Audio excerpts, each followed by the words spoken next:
Hello, Milwaukee. Quiero dar un saludo a toda la comunidad y audiencia hispana. I am a proud husband and father of a small business in San Luis, Arizona, a town that sits directly on the U.S.-Mexico border. We are the front line of the Biden's border crisis. Small towns like mine bear the brunt of the chaos. Imagine crowds rushing the port, overwhelming Border Patrol when they know they don't have enough agents to detain everyone. Imagine strangers terrorizing your homes, your neighbors, your yards, and local schools going fearful to let children walk home. Imagine the fire department using off-road vehicles to bring your neighbors to the hospital because the ambulances are taken by so-called asylum seekers. Imagine being treated as second-class citizens, as chaos and crime overwhelm your streets. I don't have to imagine this. I've watched it with my own eyes. I've seen my town suffer because Biden and Kamala Harris want the illegal immigration crisis to continue. And no amount of suffering has changed their mind or convinced them to finally put Americans first. In San Luis, Mexican drug cartels use school children as mules. Let that sink in. Deadly drugs flow through our town, bringing crime and violence. San Luis wasn't always this way, and Joe Biden and Kamala Harris do not care. In fact, they seem satisfied. They have done nothing to stop it and everything to make it worse.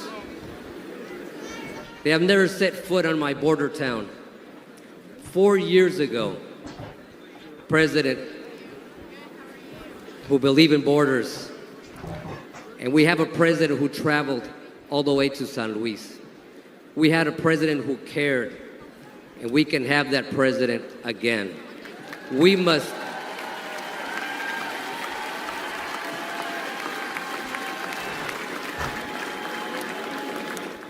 re-elect President Trump to close the border, the crime, and stop the drugs from pouring in.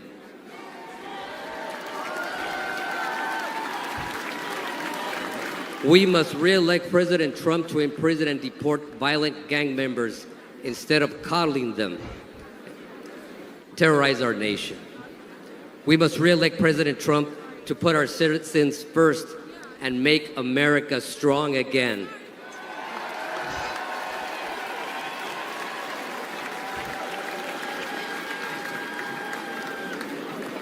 Los Latinos estamos con Trump. Thank you, Milwaukee. American Latinos for Trump.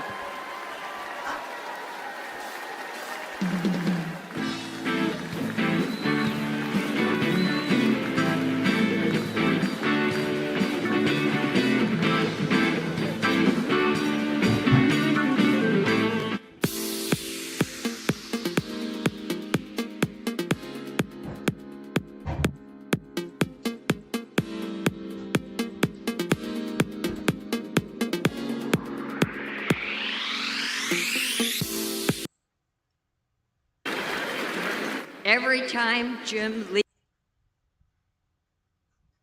have recorded over 3,500 drug packers and others dressed in camouflage marching north through our ranch.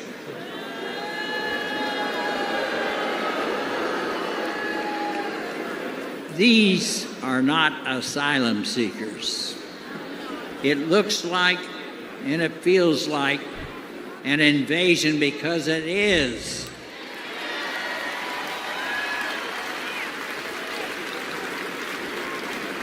In April alone, over 5,000 additional unvetted aliens entered our ranch claiming economic asylum. We know firsthand that Biden's open border is our nation's greatest national security threat.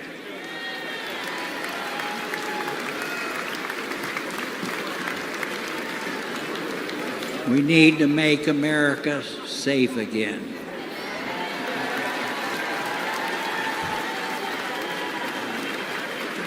Every time Jim leaves the ranch house, I have to worry that he won't come back alive. Our house has been broken into twice. A Border Patrol agent was shot 5 times by drug smugglers on our ranch.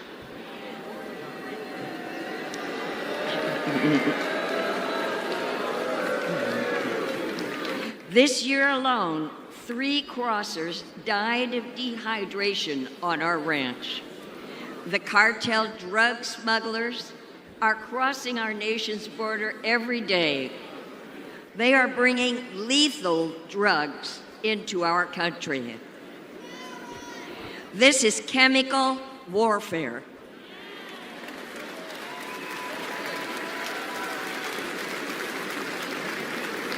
It's killing Americans. Under President Donald Trump, it wasn't like this. And if we bring him back, I know he'll stop it again.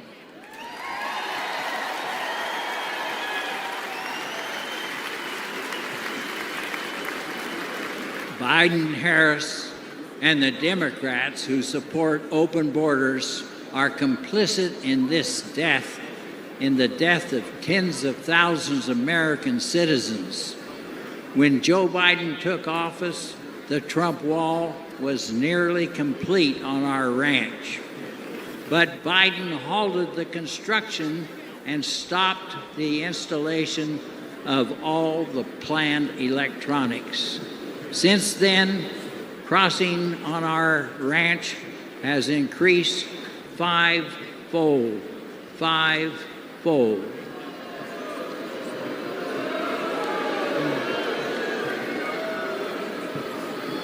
It's like Biden and Harris want the lawlessness. The fact is that walls work. We must elect Donald Trump to finish the wall.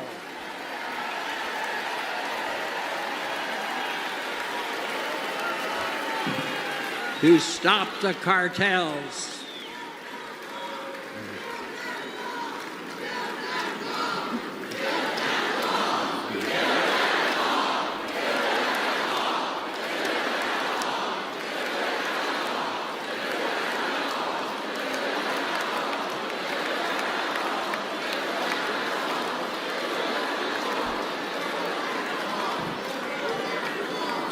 And we must keep America safe and strong. Thank you. Thank you, Douglas Hall.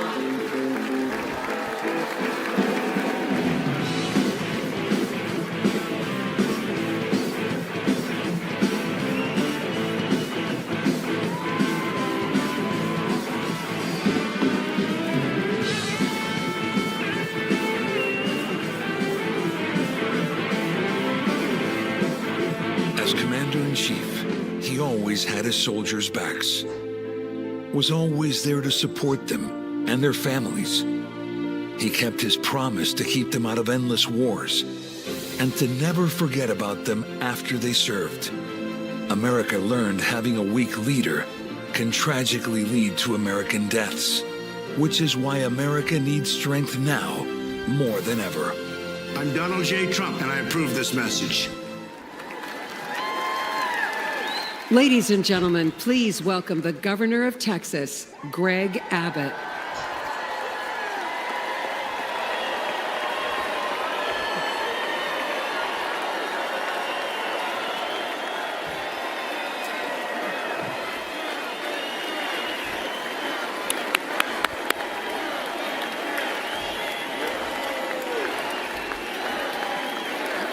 Thank y'all very much.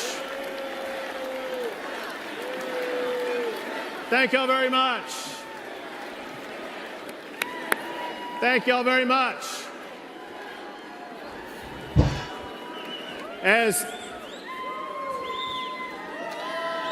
Come on, let's go. As governor of the largest border state, the great state of Texas,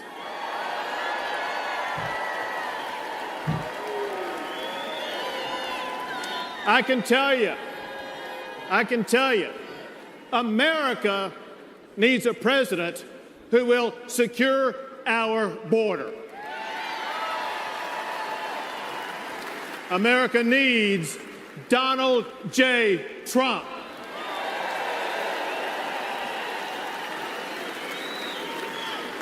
The president's most sacred duty is to secure our country. Donald Trump fulfilled that duty by eliminating illegal immigration. Under President Trump, we had the lowest illegal border crossings in about 4 decades. By contrast, however, Joe Biden deserted his duty. On his first day in office, he gutted President Trump's policies. And the result has been catastrophic. Under Joe Biden, illegal immigration has skyrocketed. Under his watch, around 11 million immigrants have crossed our border illegally. That's more than the entire population of Michigan. It's twice the population of Wisconsin. Biden has welcomed into our country rapists, murderers, even terrorists, and the price that we have paid has been deadly. Among the many victims was 12-year-old Jocelyn from Houston, Texas, raped and murdered by 2 illegal immigrants. She's one of thousands whose lives have been destroyed by Joe Biden's open border policies.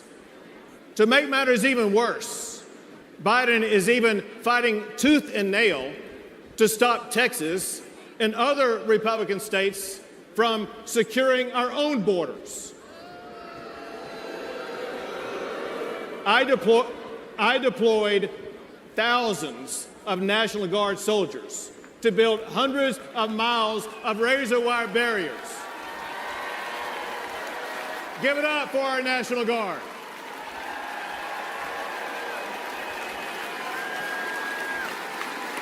They built those barriers to stop illegal crossings.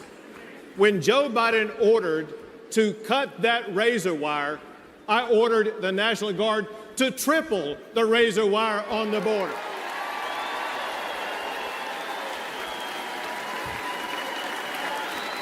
When Biden took 50 acres of Texas border property to illegally process up to 5,000 illegal immigrants a day, I directed the Texas National Guard to take back our land and wire it shut.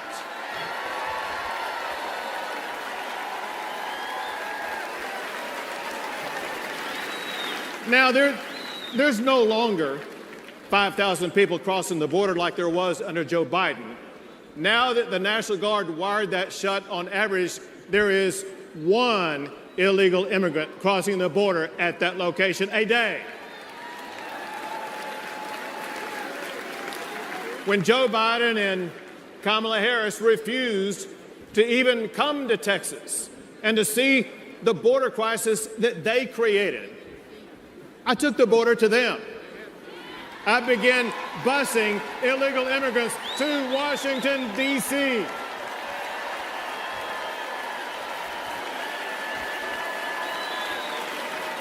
And we have continued busing migrants to sanctuary cities across the entire country. And those buses will continue to roll until we finally secure our border.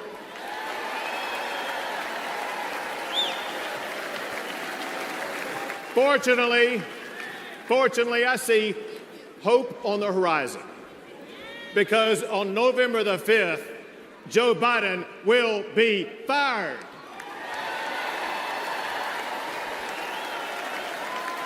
and Donald Trump will once again become the President of the United States of America.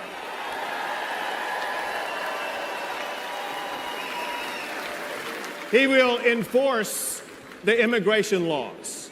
He will fight the Mexican drug cartels. And he will arrest the criminal illegal immigrants and put them behind bars. Or send them back.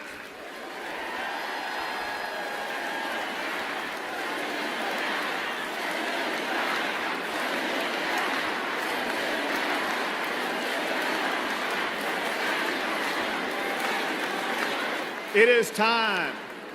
It is time to restore order at the border. It is time to rid our streets of crime and chaos. It is time to secure our nation by returning Donald Trump as President of the United States of America. Thank you all. God bless.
Ladies and gentlemen, please welcome petroleum engineer and energy advocate, Sarah Phillips.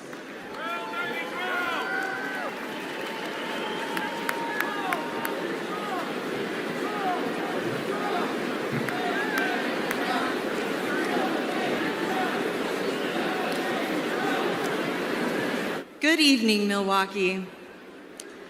This past Saturday, I was at the Trump rally in Butler. I, in fact, was the first speaker on stage that day. As you can imagine, it was a terrifying experience, but nothing was going to stop me from being here to support President Trump.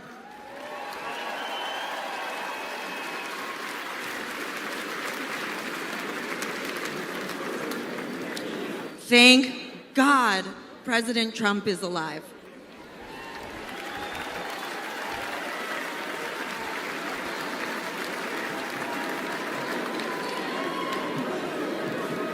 I'm Sarah Phillips, and I'm honored to speak to you about one of the most important issues in this campaign, energy.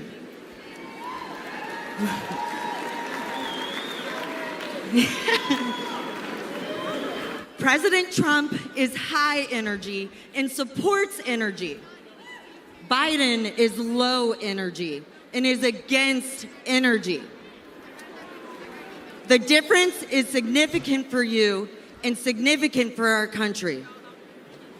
President Trump understands that abundant, affordable energy is vital to our economy and to our national security.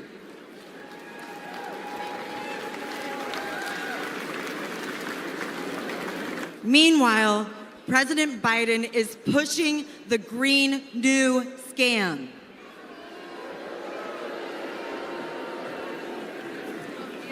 President Biden declared war on the oil and gas industry since day one. He canceled the Keystone Pipeline, overrode congressionally directed oil lease sales in Alaska, and has proposed massive tax hikes on oil and gas. His campaign against responsible development of oil and gas is crushing everyday Americans like you and me. I know this firsthand. As a petroleum engineer who worked on the front lines as a roughneck, I have witnessed the safe and environmentally responsible way America develops oil and gas resources.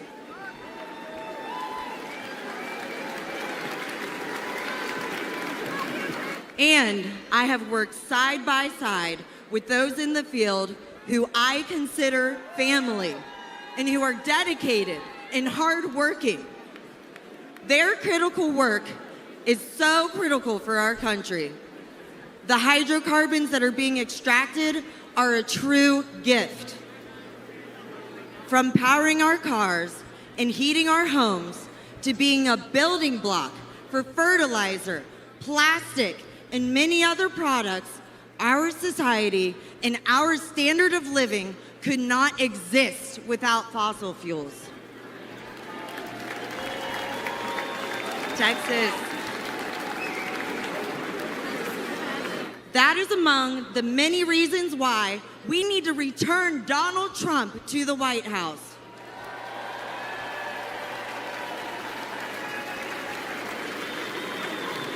With President Trump back in charge, we'll not only be energy independent, we'll be energy dominant.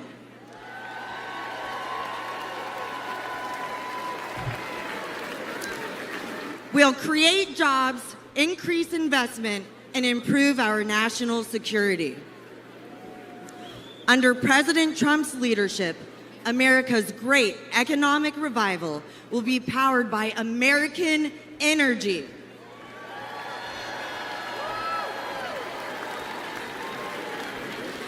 He did it before, and he will do it again. For the sake of our economy, for the sake of our quality of life, and for the sake of America's future, let's return Donald Trump to the White House. Texas.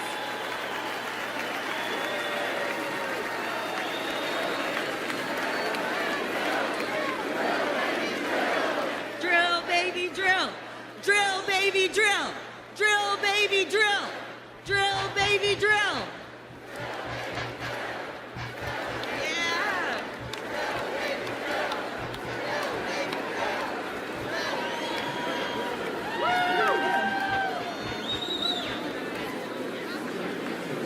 Ladies and gentlemen, please welcome the mayor of East Palestine, Ohio, Trent Conaway.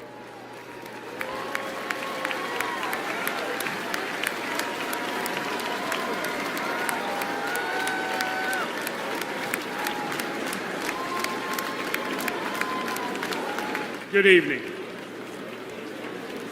February 3rd, 2023 began like any other Midwestern day, but in a heartbeat, everything changed. I'm Trent Conaway, the proud mayor of East Palestine, Ohio.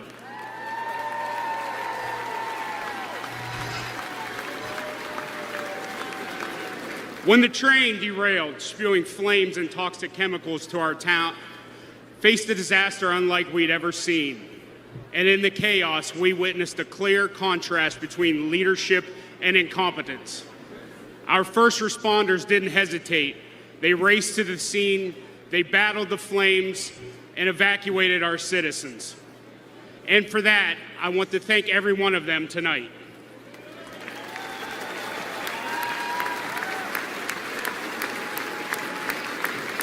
Unfortunately, the Biden administration's federal response was much different.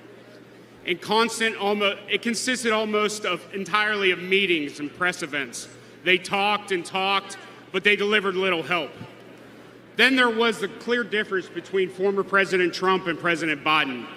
For the longest time, the White House was silent, and we never heard a word from Vice President Harris. I guess we weren't their type of folks. No Hollywood elites or Wall Street billionaires live in East Palestine, just hardworking Americans.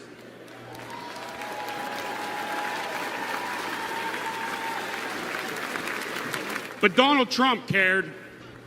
First, he called to ask permission to visit, not wanting to intrude, and then he asked how he could help.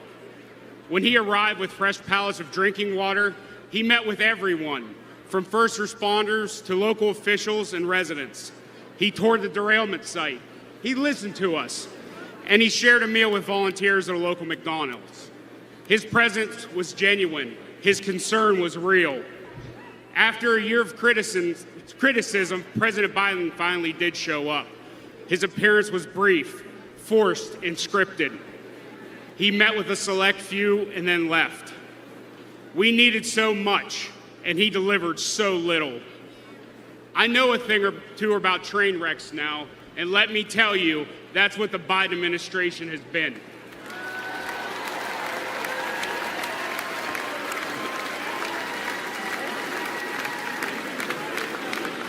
Before President Biden derails our entire nation, we need to act. We need a leader who values small-town communities as much as big cities. We need a president who loves all Americans.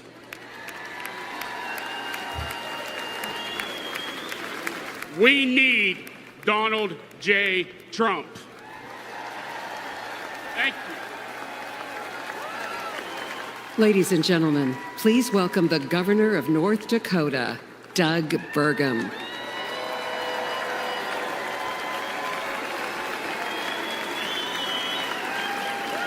Hello, Milwaukee. And hello, North Dakota.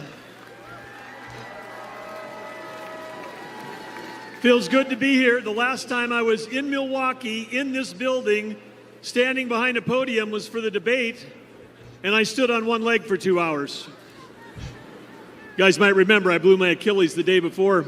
But to kick things off, I have a question for you, and I need your help answering so nice and so loud that everyone at home can hear you. Are you ready? Who will make America energy dominant? Again, who will make America energy dominant? Well, that's pretty good, but it's after 4 p.m. in D.C., so how about one more time loud enough to wake up Joe Biden? Who will make America energy dominant?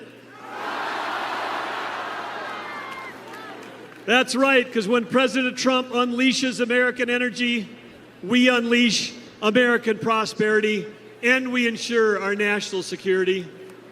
Serving as a governor with President Trump was like having a beautiful breeze at our back. He cut taxes and he cut red tape. Serving as a governor under Joe Biden has been like a gale force wind in our face. Biden's war on energy hurts every American because the cost of energy is in everything we use or touch every day. Biden's red tape has raised the price of the gas in your car, the cost of food on your table, the clothes on your back, and it's even raised your rent. Biden's green agenda feels like it was written by China, Russia, and Iran. Let's look at Biden's EV mandates. Where do nearly all the batteries and rare earth minerals come from? China, you know. And the day that Biden halted permits for clean U.S. natural gas export facilities, just think about the party they must have thrown that night at the Kremlin. Because Biden's policies are making Russia and Iran filthy rich. And they're using that money to fund wars and terrorism against our allies.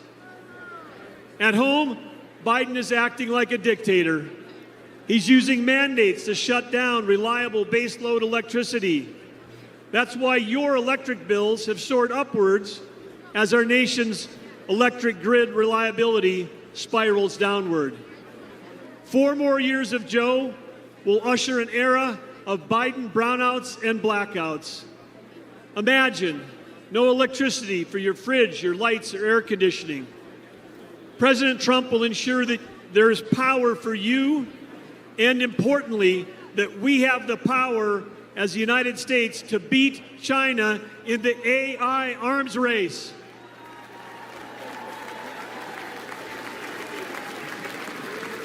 Unleashing American energy dominance is our path back to prosperity and peace through strength. Teddy Roosevelt encouraged America to speak softly and carry a big stick. Energy dominance will be the big stick that President Trump will carry.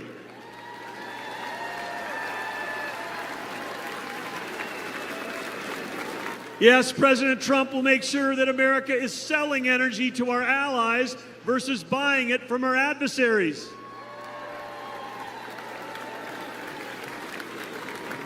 Innovation has always been the source of American greatness, and President Trump champions innovation over regulation. Last year, over that whole year, my wife Catherine and I traveled all across America. As all of you know, it's rural America that feeds the world, that fuels the world, and defends the world. Small towns with a huge impact, and rural America is Trump country.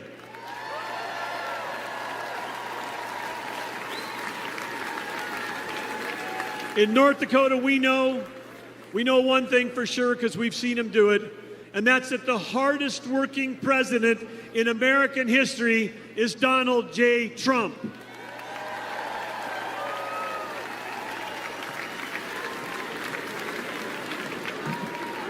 President Trump cares deeply about every American, rig workers, truck drivers, roughnecks, and yes, America's great farmers and ranchers. President Trump cares deeply about you. We know that he'll fight for us, he'll fight for our families, and we know one more thing. He'll let all of you keep driving your gas-powered cars.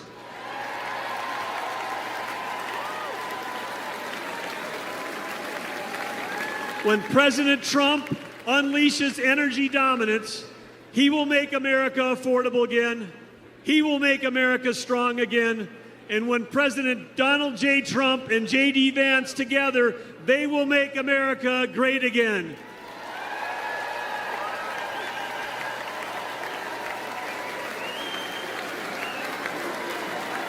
Ladies and gentlemen, please welcome former counselor to President Donald J. Trump, Kellyanne Conway.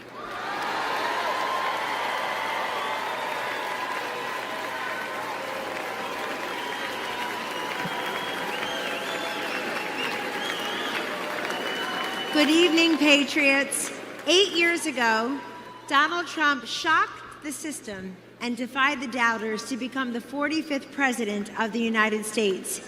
He didn't want fortune or fame, power and position. He already had all of that. Donald Trump and his family made enormous sacrifices to run and to serve as president. He didn't need to do it. He wanted to do it. My relationship with Mr. Trump was forged under fire in a foxhole in 2016 after he asked me to be his campaign manager.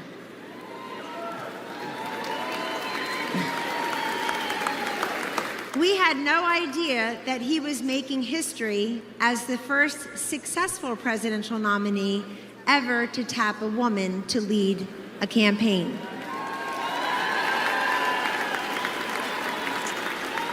But that was a natural for Donald J. Trump.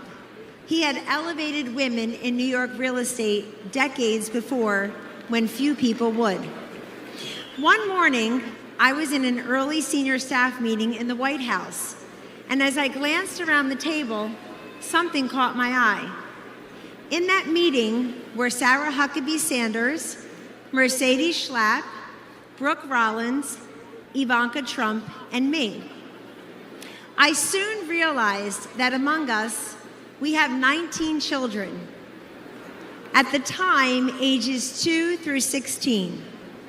Show me a C-suite in America where 5 working moms of 19 young children could have the highest rank in the company and work alongside the president.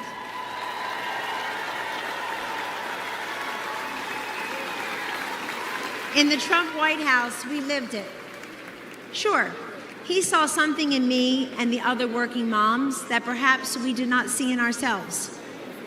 But more importantly, he sees what's best and what's possible for millions of decent, hardworking Americans.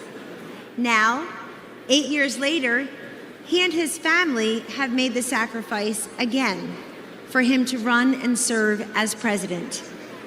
Donald Trump could be the envy of former presidents.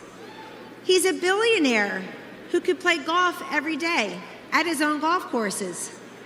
He can enjoy a magnificent life with his incredible 5 children, his 10 amazing grandchildren, and that extraordinary, elegant, beautiful, brilliant wife. The former and future First Lady, Melania Trump.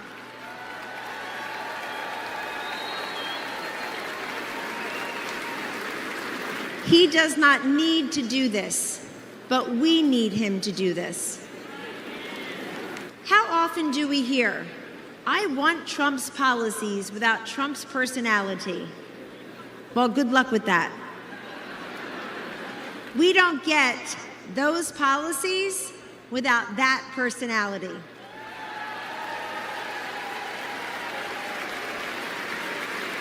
Taking out al-Baghdadi and Soleimani, ending the ISIS caliphate, recalibrating trade deals, restoring sanity, growth, and fairness in our economy, making our southern border more secure and sovereign, supporting school choice, protecting life, respecting workers, backing our blue, our military, and our border patrol.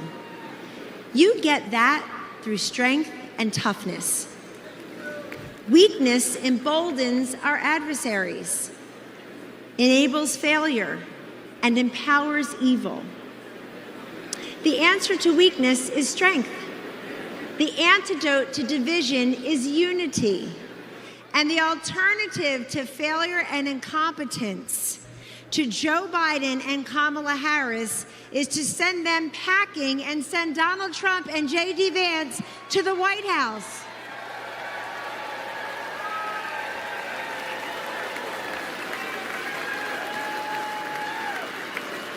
If you know someone who is skeptical about the Republican Party or who is cynical about politics, don't dismiss them.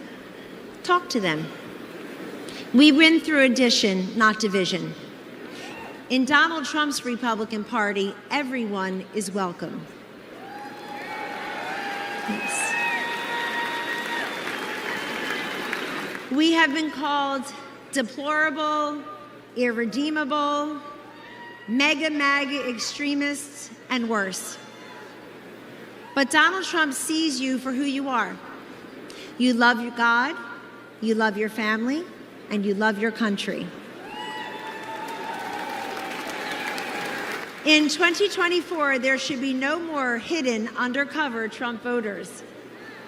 It's time to put that flag on your front porch, that red hat on your head, because we don't cave and we don't cower and we do not capitulate. Instead, we get up, we show up, we stand up, and we speak up. Ladies and gentlemen, this is your movement. This is your moment. And this is the man I know and the president we need for 4 more years. He picks the toughest fights and wins. He has stood by me, and he will always stand up for you. Thank you, God bless you, and God bless the United States of America.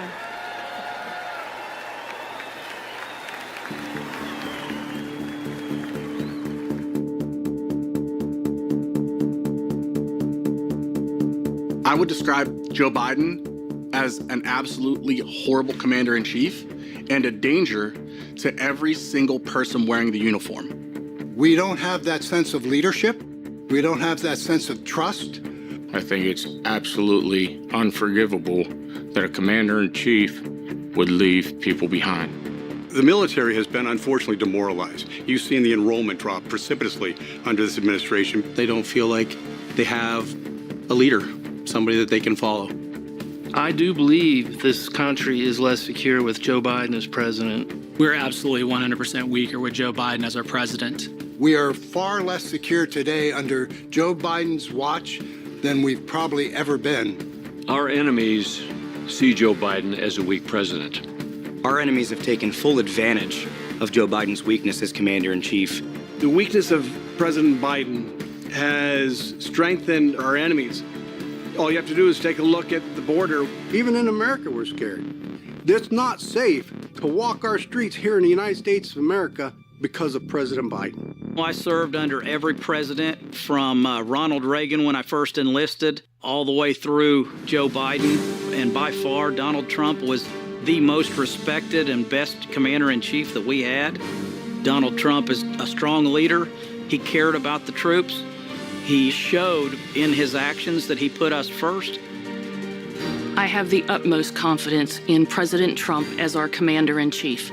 He will stand up for the American service member. Under Donald Trump, that military can be brought back to as strong as it was. We were absolutely more respected under President Trump from all countries, even if it was ones that were adversaries. Leaders across the world knew that if he said something, that he would act. Under President Trump, in 4 years, there was no foreign war to be fought. There was no invasion of Ukraine. If President Trump was still president, we wouldn't have had the attacks in Israel. We wouldn't have a lot of these foreign issues that we're seeing right now. He was respected on the world stage. When President Trump was president, these people all stayed in their place. They understood we had a strong leader. We are definitely more secure with Donald Trump as the President of the United States. Joe Biden puts veterans last. President Trump is the only president that's actually cared about the veterans. President Trump was led from the front, not the rear.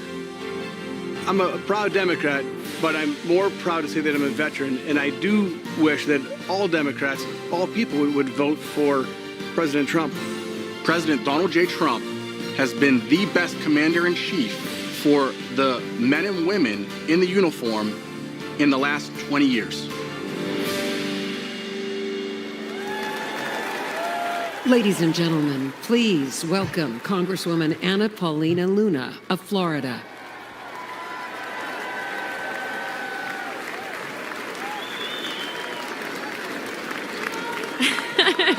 Thank you. Thank you. I'm Congresswoman Luna, and I represent the great people of Florida. The greatness and strength of America are beacons of hope for countless lives around the world. Our strength ensures our safety and security. My husband and I knew this when we joined the Air Force. But we don't preserve peace and stability by policing the world or by involving ourselves in every foreign conflict. We preserve peace by commanding the world's respect, a respect that is earned through unparalleled military strength and firm, decisive leadership. Over the past 4 years, the Biden administration has failed to uphold this standard. They have misused our resources in foreign wars contrary to our national interests, and they have eroded the lethality and fighting culture of our armed forces. The leadership that we need in the military and understands the true cost of war is only found in Donald Trump.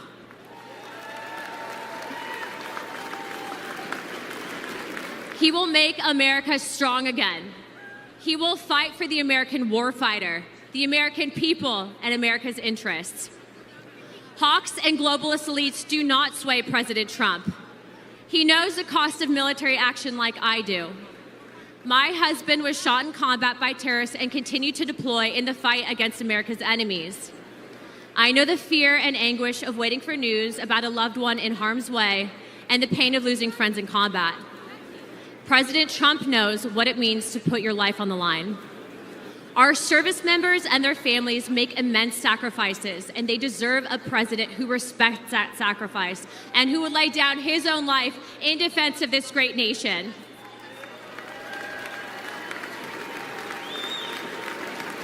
President Trump has demonstrated he's ready to do just that. It is time that we all rise to his stature. The world needs a strong America, and America needs strong leadership. President Trump will provide it.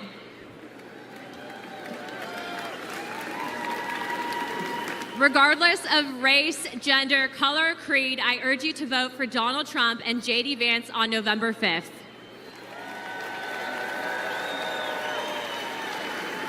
It's time to unite America. Thank you, Milwaukee. God bless the United States. Let's get him in.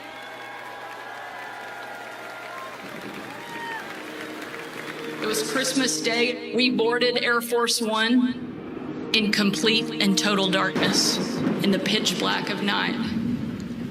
We landed in war-torn western Iraq. No lights on the runway. There were hundreds of troops packed into a dining hall. They had absolutely no idea that the president and first lady were about to walk into that room. And when they did, it was a sight and a sound and a scene that I hope I never forget. That room absolutely erupted. That was the kind of patriotism President Trump brought back to our country. One of the young soldiers yelled from the back of the room, "Mr. President, I re-enlisted in the military because of you." And without missing a beat, the president said, "And son, I am here because of you." Ladies and gentlemen, please welcome Medal of Honor recipient David Bellavia.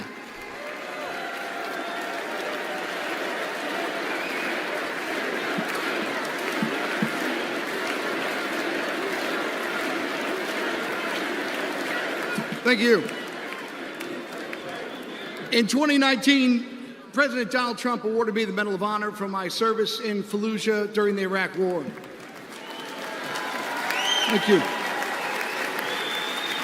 Today, I speak across the country on behalf of our military services, and I ask parents, I look them right in the eye, like I'm looking at you, and I ask them, will you give America your sons and daughters to serve in the greatest force for good this world has ever seen, the United States military?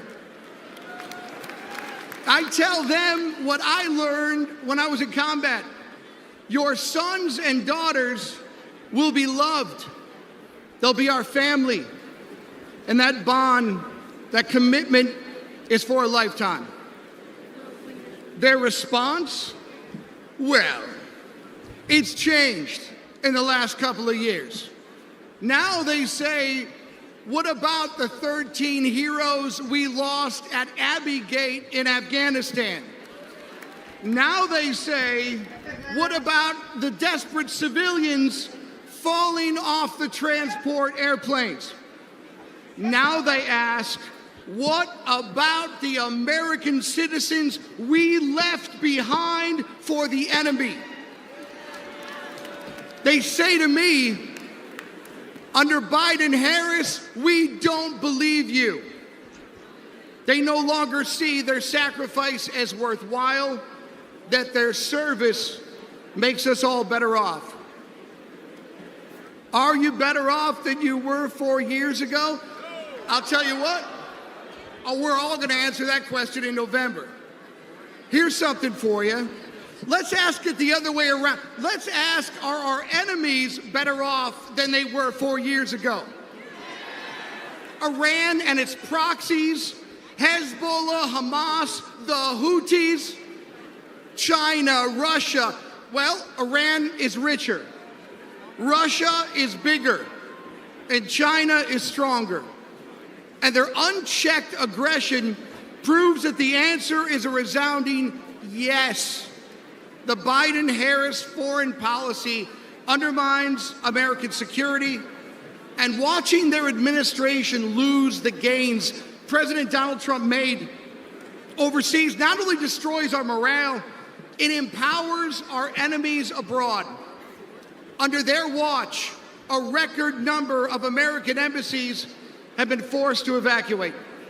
And military recruitment has plunged, and confidence in the armed forces has reached a 20-year low. Under President Donald Trump, our enemies will know that American power is as decisive as it is overwhelming. And if you provoke the United States of America, we will hurt you.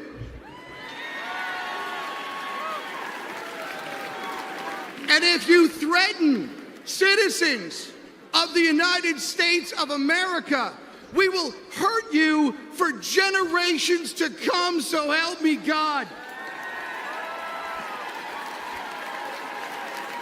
Donald Trump is a commander-in-chief that I am confident to tell parents is at the helm. Donald Trump loves America.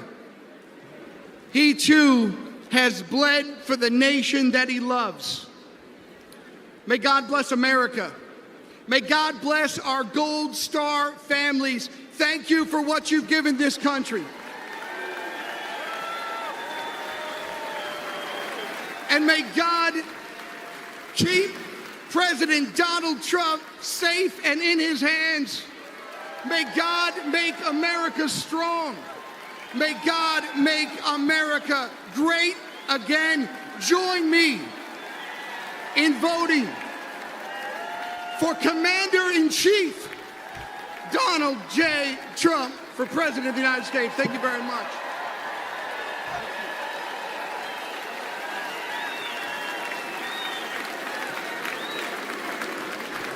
Ladies and gentlemen, please welcome Afghanistan War veteran Scott Neal.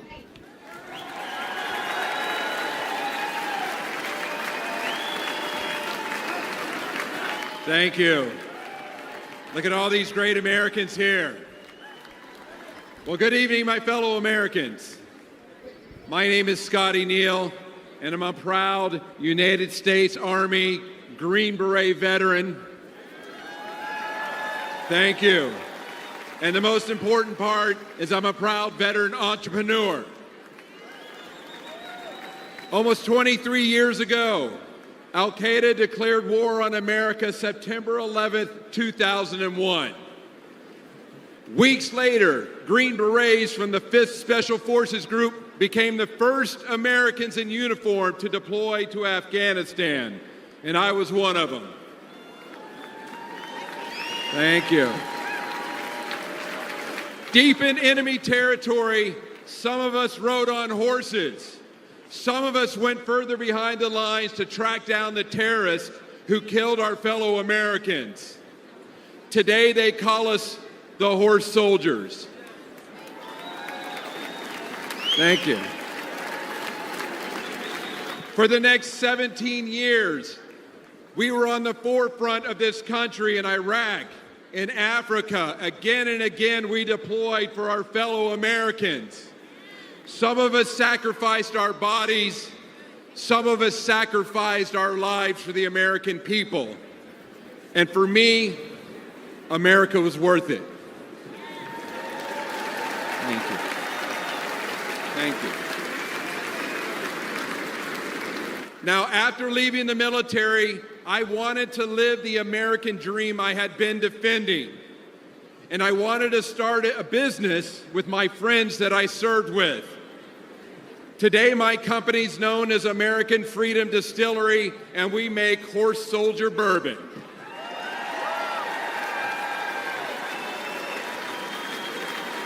We are building our forever home in the great Commonwealth of Kentucky. That's right, where true bourbon comes from, in a little small town called Somerset. Please come visit us. All of our ingredients are made here in the United States of America. We ensure we hire veterans. We want to prove that America remains the land of opportunity for those brave enough to reach out and grab it. But tragically, almost 3 years ago, my fellow veterans and I recoiled at the bloody anarchy of President Biden's withdrawal from Afghanistan. We saw weakness and chaos. We saw 13 of our brothers and sisters lose their lives. Most of us veterans who served got phone calls for those courageous Afghanistans that we fought with in the mountains as they were pleading with us not to leave them behind. Throughout our careers, we never had regrets about our service. But this moral injury caused many of us to ask, why did we serve if this was the outcome? But despite this dark chapter, I know America is good.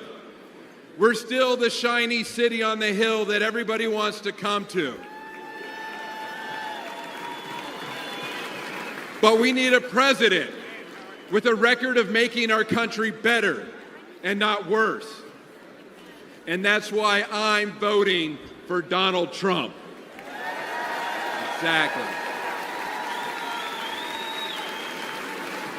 He encourages patriotic Americans to celebrate the country they love. He supports anyone brave enough to reach out for the American dream and to fight for it.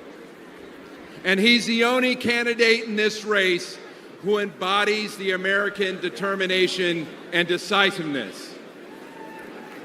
Let's make America strong again.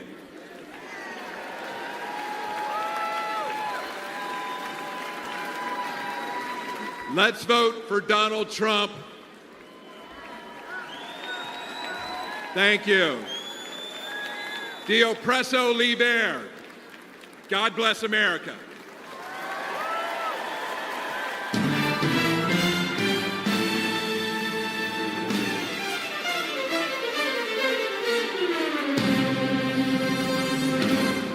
This is a man's world.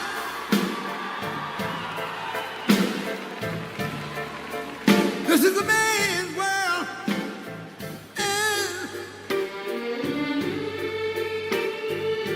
But it wouldn't be nothing. Ladies and gentlemen, please welcome the next President of the United States, President Donald J. Trump. See, man, the tickets over the road. Man made the train. Carry the heavy load. Man made the electric lights. They take us out of the dark. And man made the boat over water. My Bible said Noah made the ark. This is a man's world. But it wouldn't be nothing. Like a woman or a girl.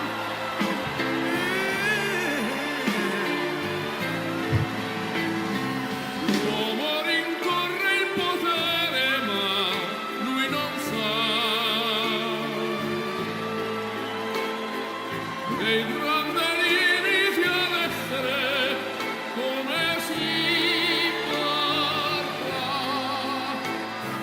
Nel palmo stringe un'idea che non vive, che nella sua fantasia corre, se non si accorge che poi nulla più senza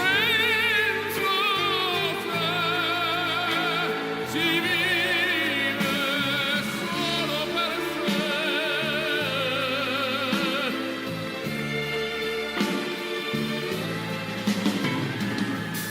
Man thinks about a little bit of baby girls and a baby boy. Man make them happy. Because man make them toys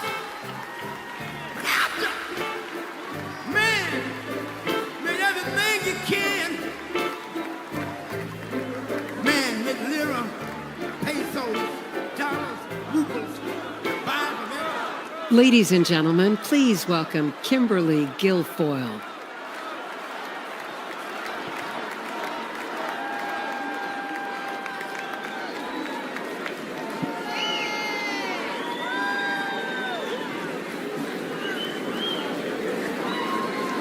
Good evening, ladies and gentlemen. Like you, I have spent much of my time the last few days in prayer. And I know that God has put an armor of protection over Donald Trump.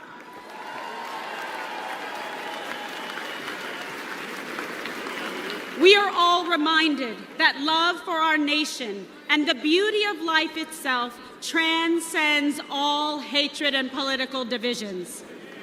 I stand before you tonight more convinced than ever. This is the most important election in our lifetime. This election will decide the fate of our great nation. And that is why we must elect President Donald John Trump.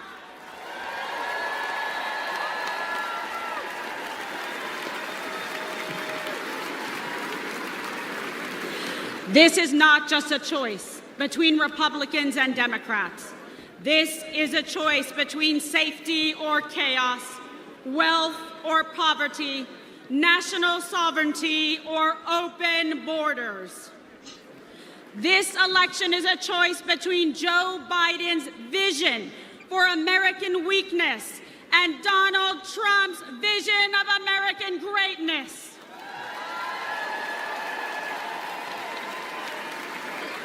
Donald Trump will once again make our country strong, safe, and prosperous. He will make America feared by our adversaries and respected by our friends. And most importantly, he will always put America first.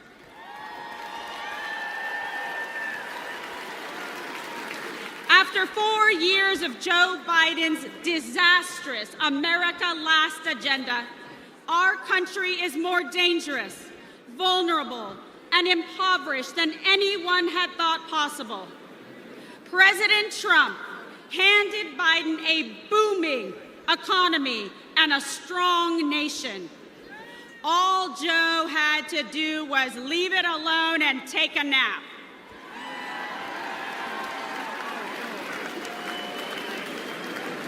But Joe just couldn't help himself. Joe Biden cannot lead America. He cannot even lead himself off a stage.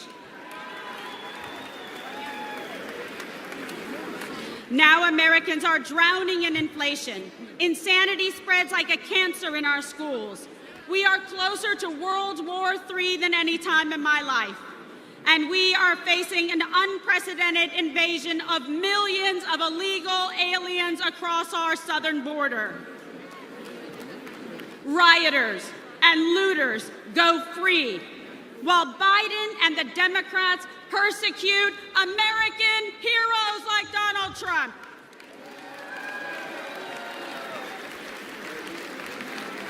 Tens of millions of Americans are made to feel like enemies in our own country.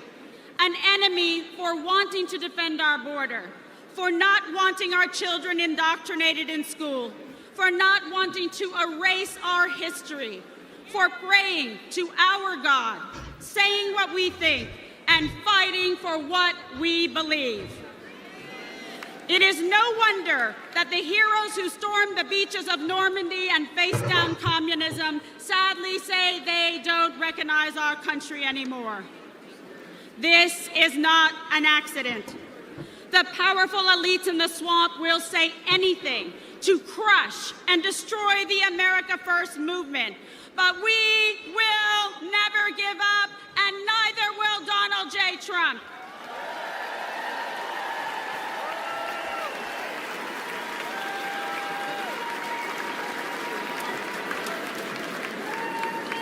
I know I speak for patriots everywhere when I say we are fed up. We are outraged about sex trafficking and drug trafficking across our southern border. We are fed up with the forever wars. We are done being told by the radical left to sit down, shut up, and obey. The Democrat vision for America is governed by fear, hatred, and political oppression. Our vision is defined by a love of our country, love for our fellow citizens, and our love of freedom.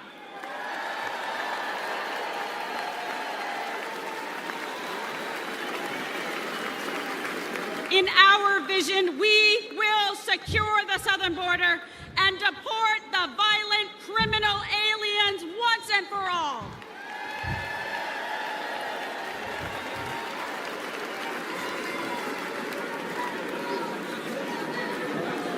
In our vision, America will combat foreign aggressors and ensure our service members are protected, not abandoned, as they carry out their dangerous missions abroad. Because we know we can only have peace through strength.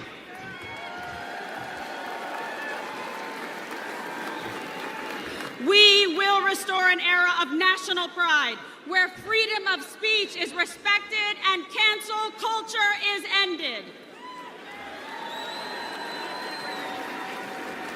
Where high school girls only compete with other girls, not biological men.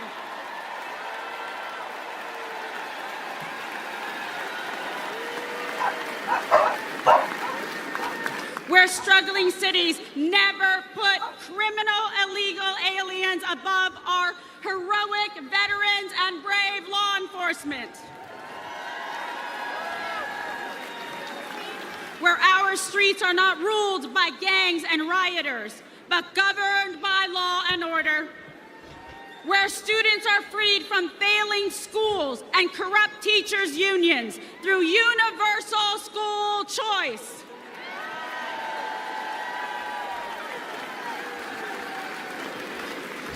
Where our most sacred institutions are not weaponized against political opponents, but are fair, equal, and just. And where we teach our children to love our country, learn our history, and respect our American flag.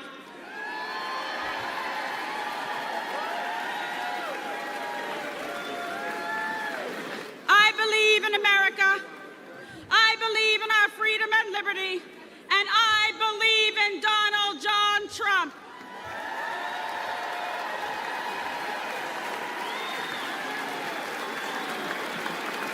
And I want Joe Biden, Kamala Harris, and all of the radical Democrats to know this. We will not be bullied into obedience.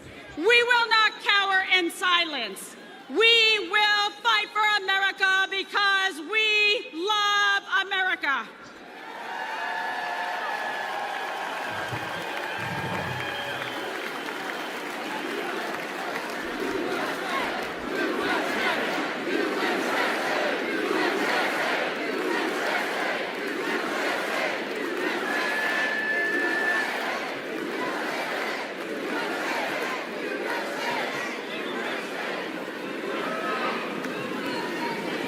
I stand before you as a working mother, a former prosecutor, a Catholic, and a proud Latina.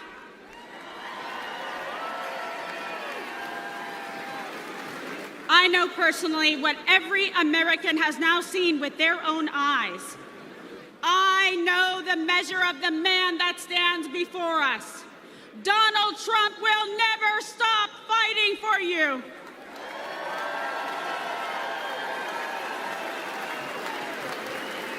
So join me in voting for Donald J. Trump for president again.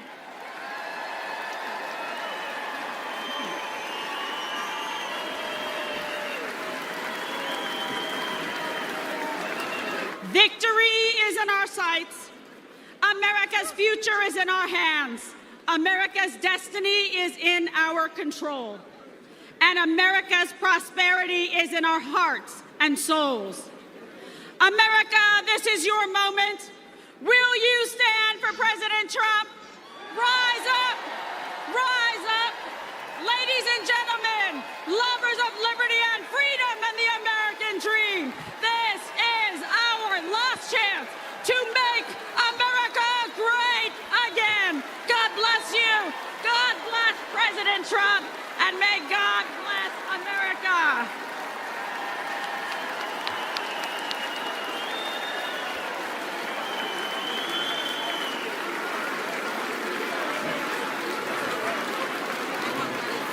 Ladies and gentlemen, please welcome Congressman Michael Waltz of Florida.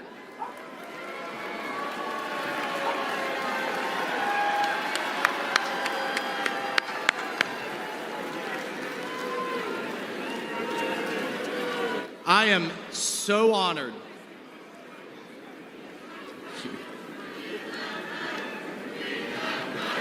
Thank you. Thank you. Thank you. Hello, Patriots. I am so honored to stand before you as a 27-year Army veteran and the first Green Beret ever elected to Congress. And I'm joined tonight by my beautiful wife, Julia, who, oh, by the way, has more combat tours than I do. Look, folks, we have deployed all over the Middle East, all over Africa, all over Afghanistan, and I have never in my lifetime seen the world falling apart like it is under Joe Biden. And that's because under President Trump, we had a president who defeated ISIS, broke Iran, stood with Israel, always stood with our allies, made China pay. You didn't see any spy balloons under President Trump, did you? He deterred Russia. You know what he told Putin? You try anything, and I'll take the tops off the Kremlin. And he didn't dare, did he? He did under Obama, he did under Biden, but not under Donald J. Trump. He diffused North Korea. And importantly, he got our hostages home and didn't pay billions of dollars to get our Americans back. And here's my favorite part about Donald Trump, the commander-in-chief. He sat across the table from the bureaucrats and the generals and said, if you don't give our troops what they need, you know what he told the generals? You're fired. You're out of here. We're cleaning house. Everything takes too long, costs twice as much, and delivers half of what our troops need. And what do we have today? What do we have today with President Biden? What's he focused on? He's focused on pronouns. He's focused on renaming bases. He's focused on DEI. And here's my favorite. He's focused on building electric tanks. Has anybody seen any charging stations in the Middle East for the Biden's electric tanks? And here's what I can tell you straight up in combat. Our enemy's bullets, listen to me folks, our enemy's bullets could give a damn about black, white, or brown, or about religion, or about gender, or about anything else. The only colors that matter in the foxhole are the red, white, and blue, baby. That's the only thing that matters. That's the only thing our military should care about. And that's the only thing our fellow soldiers care about. And that's the only thing President Trump cares about. Now, I want to tell you a story about the man, the leader, the commander-in-chief, that is Donald J. Trump. We all remember Biden's disgraceful withdrawal from Afghanistan, the debacle and the stain on our national conscience that was. The 13 Gold Star families have to relive it every day the ones that lost their sons and daughters that disgraceful day. Biden won't even take their calls. He calls it an outstanding success. He won't even take a meeting with him. Well, I called President Trump. We talked about it, and he said, Michael, I would love to meet them. Get him up here. Get him up here to Bedminster. He was scheduled, folks, hear me on this. He was scheduled to spend an hour with them. You know how long he spent? He spent 6 hours with them. He met each one. He listened. He cared. One of the moms kind of leaned over to me and she said, do you think he'll sign a picture of my son? I said, oh, hell yeah, he will. Please ask. He would be happy to. And he spent hours more. And if that wasn't enough, he then has them up to dinner. And at the start of the dinner, he promised them this. When he gets back in the White House, he will release all the tapes, all the videos, all the records, all the emails, and give these families the accountability and the transparency that they deserve and that they will never get from Joe Biden.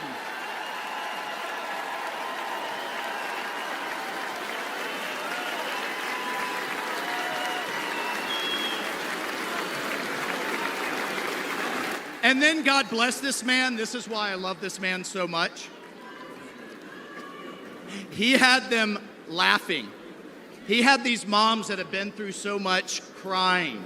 He had them, I love this, we saw DJ Trump in action playing Sinatra, playing Phantom of the Opera. He had these moms dancing with their husbands. 2 of them came up to me afterwards and said, this was the best thing that had happened to them since they had lost their sons. That night with President Trump.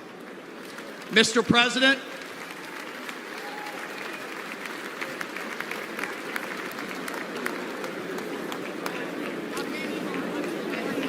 Mr. President, you helped them heal.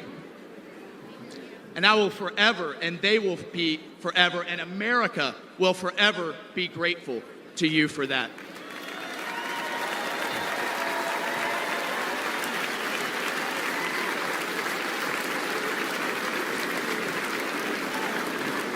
Patriots, that's the Donald Trump that I've come to know.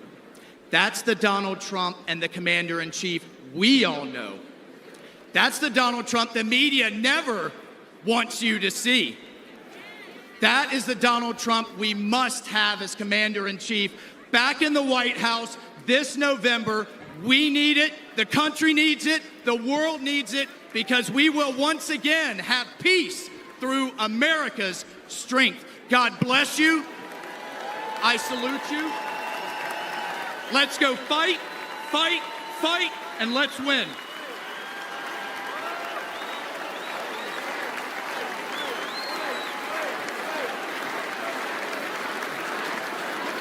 Ladies and gentlemen, please give your solemn attention to the following video presentation honoring our nation's Gold Star families.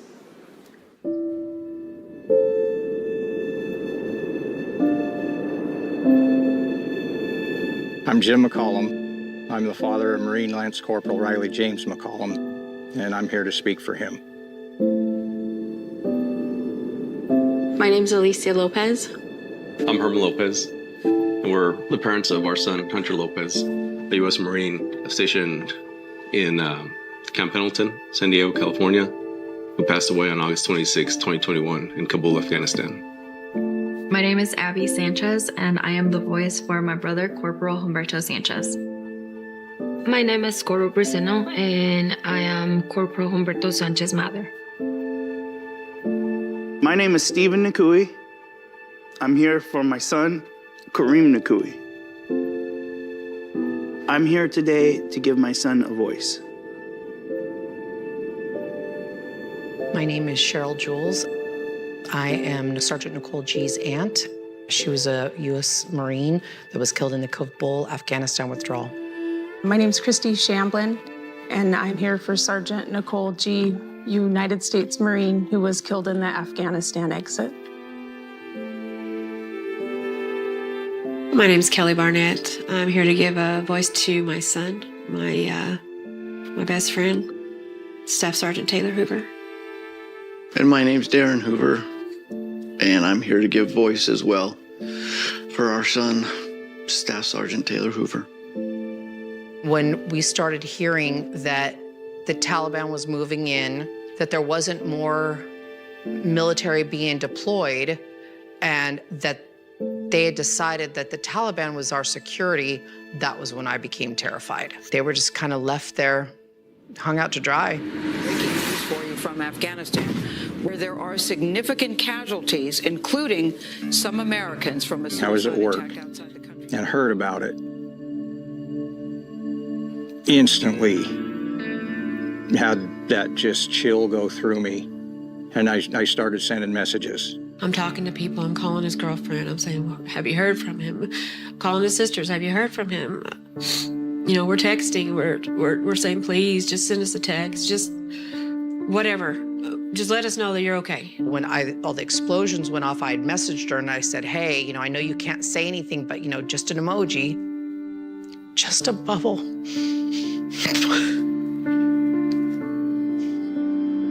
And then 3:30 in the morning that night, I got the knock on the door. You know, there's no other reason 2 Marines are standing on your door. Right away, they told you, we have news about your son, and he just passed away. I just start screaming. I throw myself on the floor. I pull up the street and I see a white van.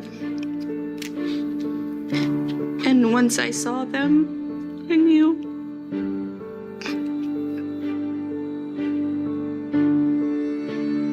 It's surreal.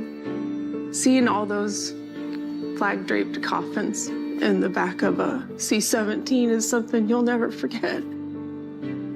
And it really drives home that, you know, these young men and women gave the ultimate sacrifice. They had all the families within this large room. The president showed up, and that was, it wasn't what I was expecting. You know, this guy's sitting across from me on that tarmac, and he keeps looking at his watch. Biden did not want to be there. I don't know what he wanted to do, but he did not want to be there. He looked at his watch multiple times. I saw it 3 times. He didn't say anything about Riley. And to this day, he has yet to say those 13 kids' names. And that makes me so upset because those kids were serving their country. Those kids, they were giving their life for this country. And I always said they were thinking that their commander-in-chief was gonna have their back because they were fighting for this country, and that didn't happen. The administration, the White House, our president has never once mentioned their names, not one of them. Honestly, I don't feel like Joe Biden cared. He just had no empathy for us at all. I do think incompetence played a huge factor in what happened. Bad decision, bad leadership, and it all starts at the top. Joe Biden should not be leading this country. There was no point in making that hard deadline August 31st. It was 100% a political stunt. He let my son down. He let the 13 down. He let the 45 wounded down. He let those 174 civilians down. He let our country down. And then what it hurts the most is that they could be here.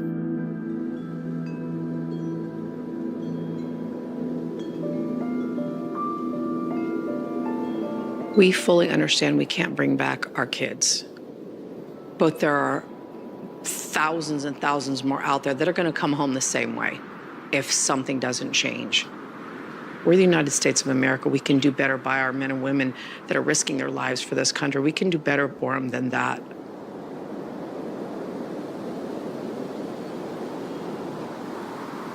To this day, Joe Biden and Kamala Harris have never mentioned these fallen soldiers' names. President Trump will never forget them.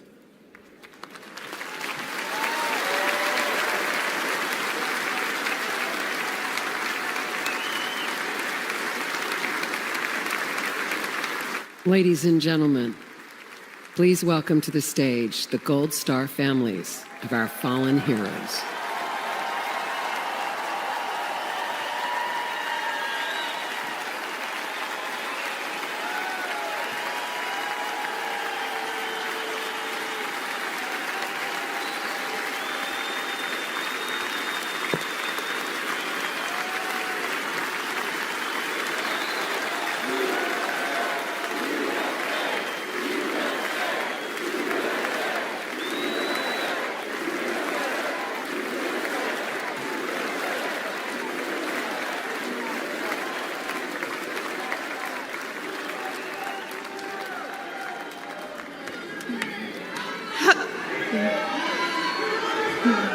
Hello, America.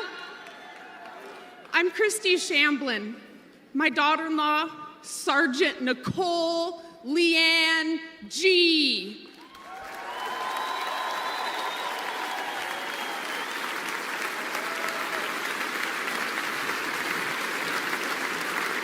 Was a United States Marine, and she was killed at Abbey Gate in Afghanistan, alongside 12 of her brothers and sister-in-arms. While Joe Biden has refused to recognize their sacrifice, Donald Trump spent 6 hours in Bedminster with us.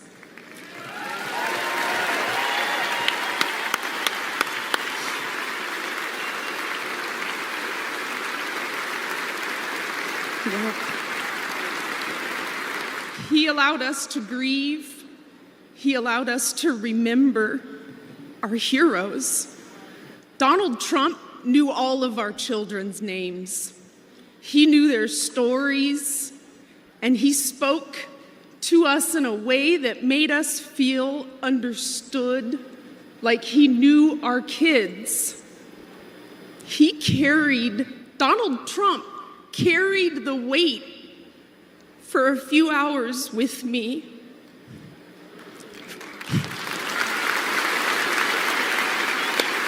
Yeah.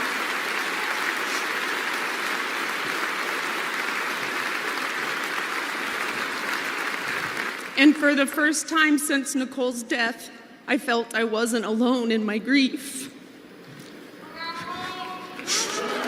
Thank you.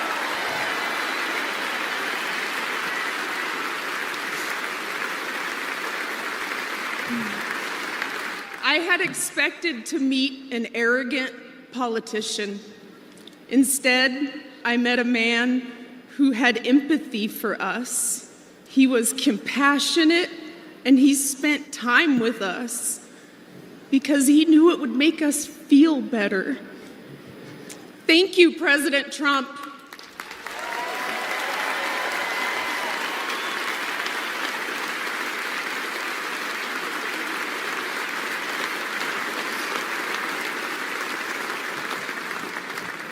I'm Cheryl Jules, Nicole's aunt. Joe Biden said the withdrawal from Afghanistan was an extraordinary success. An extraordinary success. Look at our faces. Look at our pain and our heartbreak. And look at our rage. That was not an extraordinary success. The humiliation of our nation was not an extraordinary success.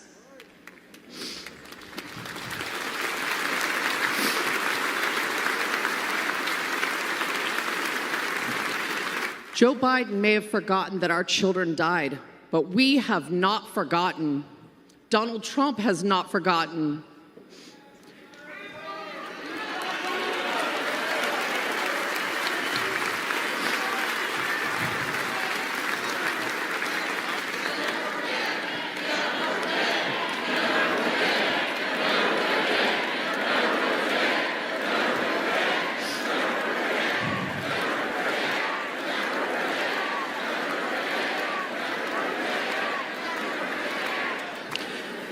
Joe Biden owes the men and women that served in Afghanistan a debt of gratitude and an apology.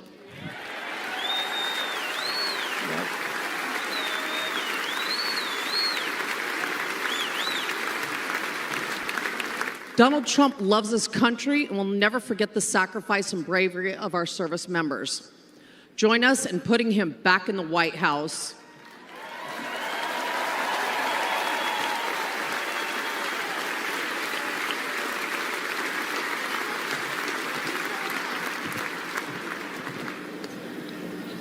I'm Alicia Lopez, and this is my husband, Herman. Our son, Corporal Hunter Lopez, whose name Joe Biden has refused to say out loud, was killed on August 26, 2021. He died during Joe Biden's disastrous withdrawal from Afghanistan. Hunter was 22 years old and planned to come home to California after his tour to follow in our footsteps. Herman and I work for the Riverside County Sheriff's Office.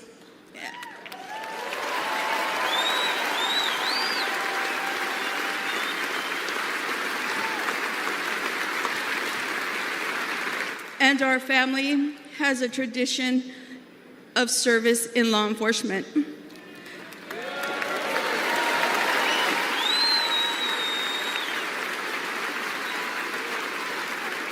Hunter was excited to carry it on. Instead, in the nearly 3 years since Hunter's been gone, there has been silence. Silence from that empty space at the dinner table, where Hunter would have joined his brothers and sister and us for family gatherings. And there has been a deafening silence from the Biden and Harris administration.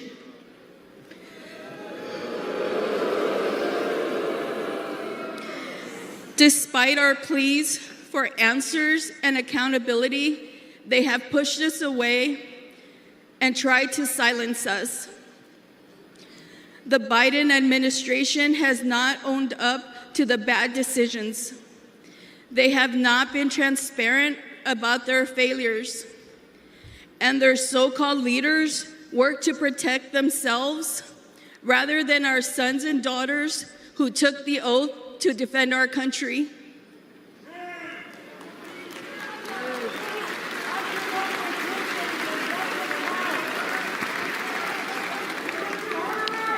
Thank you. When Hunter and the other service members' bodies were returned to the U.S. in Dover, Delaware, Joe Biden met the plane. But he made the occasion more about his son, lost to cancer, than our sons and daughters, lost on his watch. Worse than that, he has never said their names out loud. And during last month's debate, he claimed no service members have died during his administration.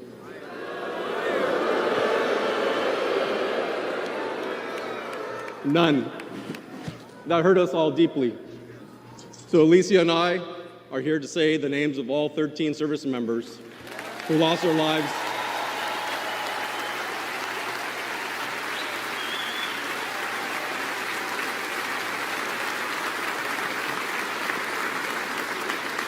all 13 service members who lost their lives at Abbey Gate.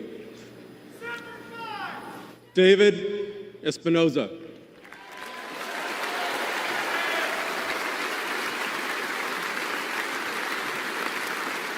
Nicole G.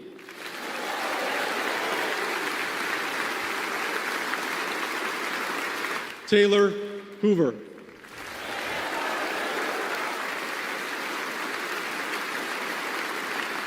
Ryan C. Knaus.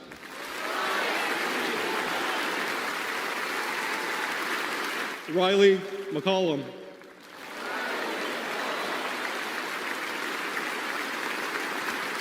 Dylan Marola.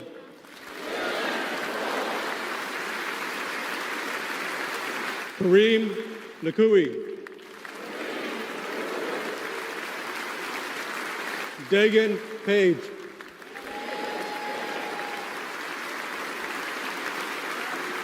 Johani Pichardo.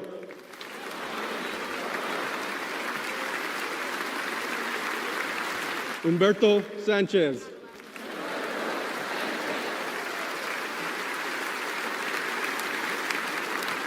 Jared Schmitz.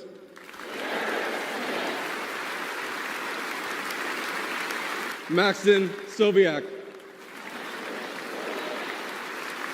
And my son, Hunter Lopez.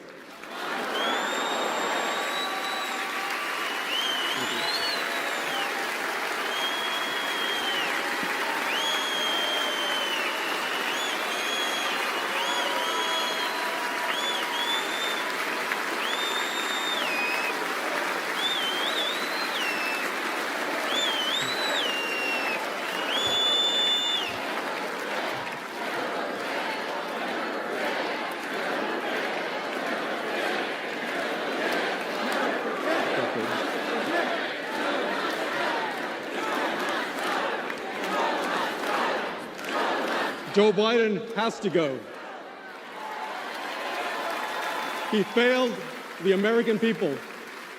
He failed the Afghan people and our military service members. He failed our family, and he failed Hunter. Donald Trump has a proven record of keeping the peace and honoring those in uniform.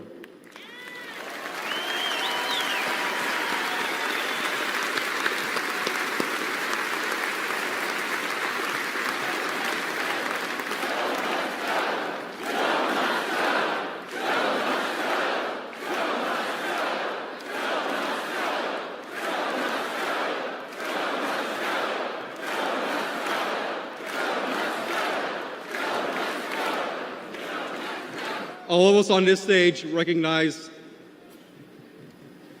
the efforts of Mr. Trump. We know this firsthand. We've experienced it. Whenever we've met with him, he has demonstrated compassion. He has joined us on our mission for answers, and he has given hope to our extended Gold Star family.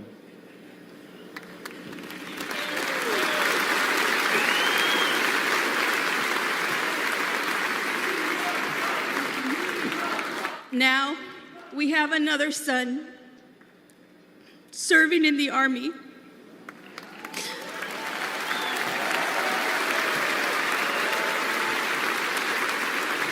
And we do not trust Joe Biden with his life. We have faith that Donald Trump to lead our military. Please join us in supporting Donald Trump for President and Commander-in-Chief.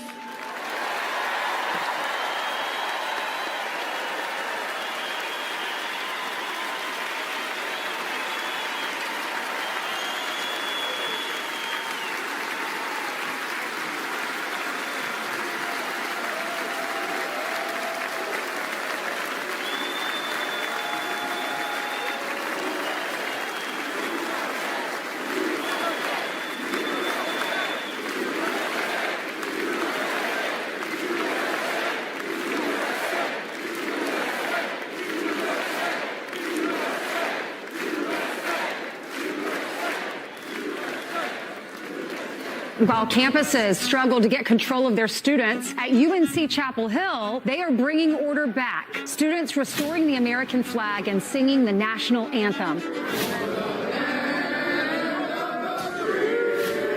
Protesters began to take down the American flag, and that's when the guys stepped in. Patriotic fraternity brothers stepped in and said, "Not today, Hamas." The group of frat brothers defended the American flag from anti-Israel protesters. I held the Israeli flag, and they held up the American flag while protesters chanted at us, screamed at us. I was told to kill myself about 50 times, called a white supremacist, a fascist. They protected the flag for an hour. They were pelted with bottles and rocks. But they stood strong. I think the most popular college students right now are the ones at UNC. God bless those UNC frat guys for taking down the Palestinian flag and putting up Old Glory. Giving us some hope woke there, that not all college students have gone woke. They should be celebrated for, and what be more rare is their bravery, their willingness to stand up and exhibit that patriotism and protect America. All is not lost. In every corner of America, there are many people that love this country. I'm very proud of these boys and very, very proud that we have parents that are raising good kids like this in our country. I love America. There are still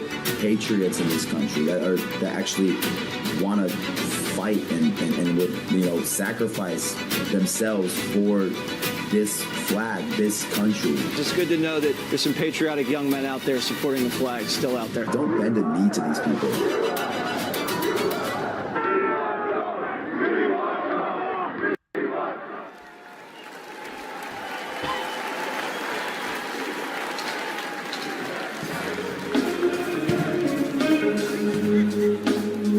Ladies and gentlemen, please welcome country music star Brian Kelly and Anthony McGahee and Praise Motivated Choir. Granddaddy came back from war with a Purple Heart and a couple. Republicans must win, and we must use every appropriate tool available to beat the Democrats. They are destroying our country. Whether you vote early, absentee, by mail, or in person, we are going to protect the vote. That's the most important thing we have to do, is protect the vote. Keep your eyes open, because these people want to cheat, and they do cheat, and frankly, it's the only thing they do well. We will make sure your ballot is secure and your voice is heard. Many Republicans like to vote on Election Day, and we must swamp the radical Democrats with massive turnout on Tuesday, November 5th. The way you win is to swamp them. If we swamp them, they can't cheat. It just doesn't work out. But if you can't make it, you need to make a plan, register, and vote any way possible. We got to get your vote. So with your vote, we will win a victory the likes of which no one has ever seen before.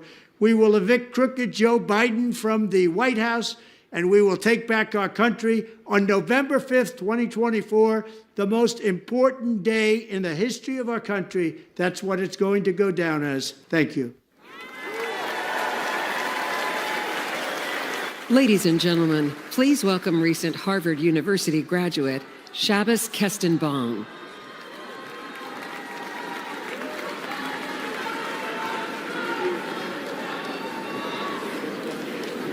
My name is Shabbos Kestenbaum. I am a proud first-generation American. I am a proud Orthodox Jew.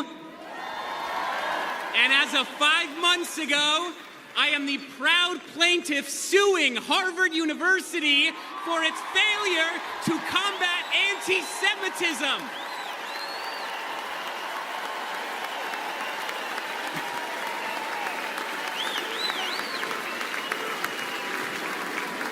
I came to Harvard to study religion, the foundation of Western civilization.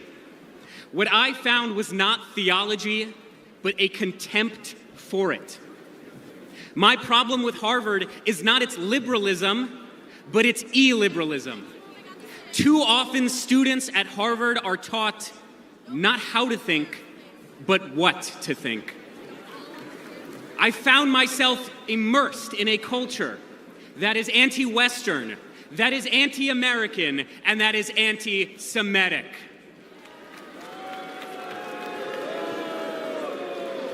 After October 7th, the world finally saw what I and so many Jewish students across this country experienced almost every day. When I planted 1,200 Israeli and American flags on campus, they were all vandalized within 24 hours. I was harassed by my peers merely for being a Jew and have received countless death threats online. Students and professors have openly called for new Hamas-style attacks against the United States. And perhaps most damning, when Hamas terrorists butchered 45 American citizens on October 7th, when they took 12 Americans hostage, Harvard refused to immediately and unequivocally condemn this atrocity.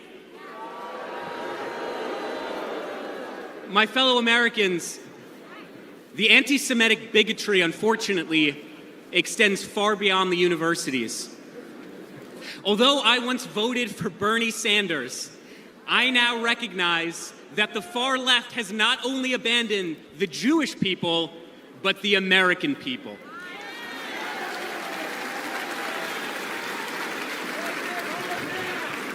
The Democratic Party, the party I registered to vote for the day I turned 18, has become ideologically poisoned.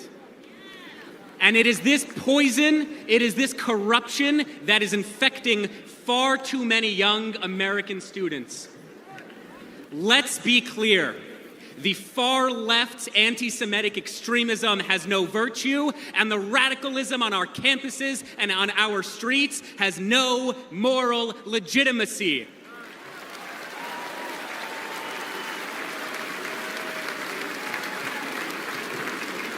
Sadly, the far left-wing tide of anti-Semitism is rising. But tonight, we fight back. I am proud to support President Trump's policies to expel foreign students who violate our laws, harass our Jewish classmates, and desecrate our freedoms.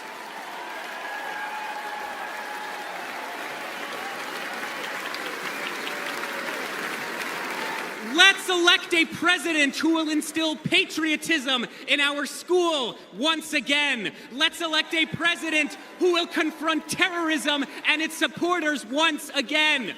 Let's elect a president who recognizes that although Harvard and the Ivy Leagues have long abandoned the United States of America, the Jewish people never will, because Jewish values are American values, and American values are Jewish values. God bless the United States. God bless the land of Israel. God bless, protect, and return the American hostages in Gaza now.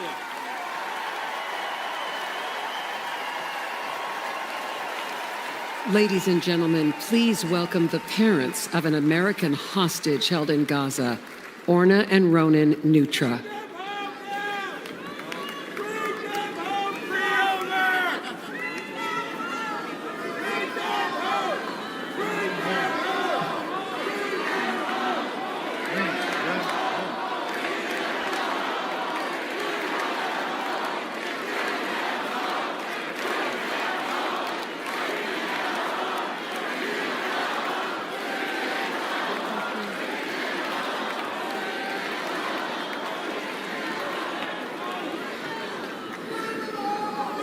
Our son, Omer, is an American citizen. For 285 long days and nights, Hamas terrorists have been holding Omer imprisoned in tunnels underneath Gaza. Omer, which is a biblical name and means in Hebrew the first crop, is our firstborn. He was born in New York City 1 month after 9/11. 8 months pregnant, I walked across the Queensboro Bridge towards home that day. And here we are, 23 years later, and he's the victim of another vile terrorist attack. Let me tell you a little bit about my son. He's a connector. He's an extremely social person. He loves sports. In high school, he was captain of the soccer, volleyball, and basketball teams. He's a natural leader.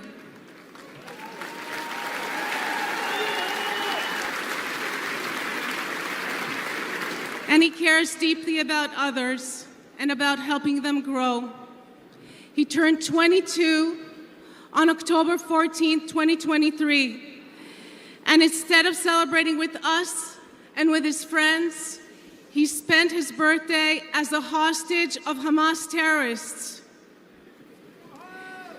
Imagine, over 9 months, not knowing whether your son is alive, waking up every morning, praying that he too is still waking up every morning, that he is strong and is surviving. I recite Psalm 23 in his merit every single day. Gam ki elech begei tzal mavet, lo erara ki ata imadi. I walk through the shadow of the valley of the shadow of the death.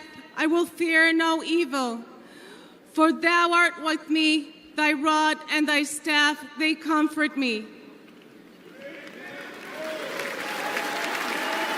Bring them home. Bring them home. Bring them home. Bring them home. Bring them home.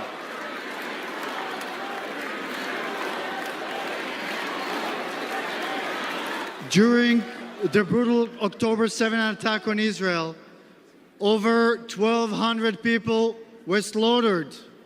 Of them, 45 were American citizens. Where is the outrage?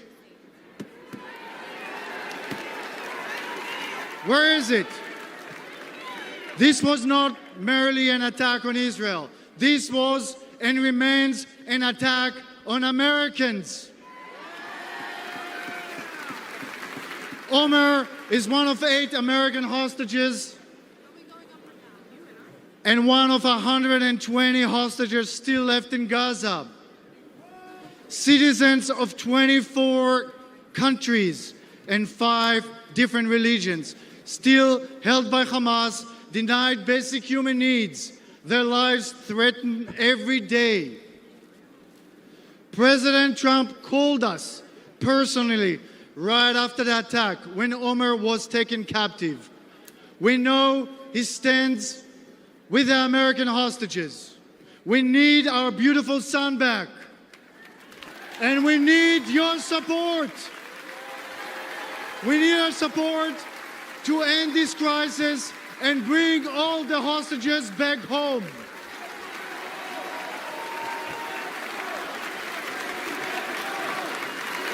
Them home. Bring them home. Bring them home. Bring them home. Bring them home.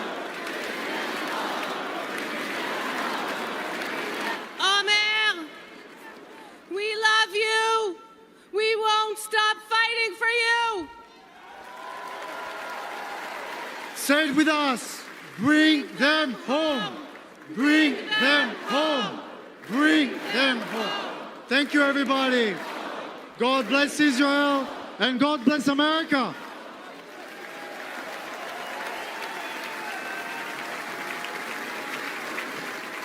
Ladies and gentlemen, former paratrooper, congressman, and New York State gubernatorial candidate, Lee Zeldin.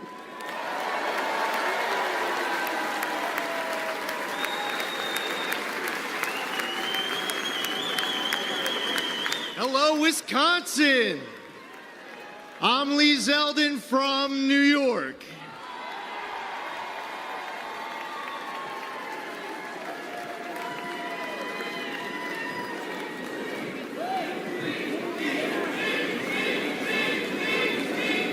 A nation led by President Trump is a nation stronger, safer, and more secure. As a former 82nd Airborne paratrooper,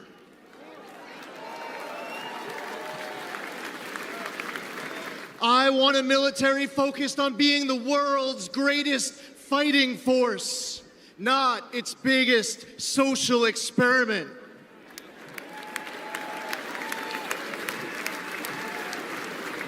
We need a president treating our friends as friends and our adversaries as our adversaries, understanding they only respect strength, not weakness.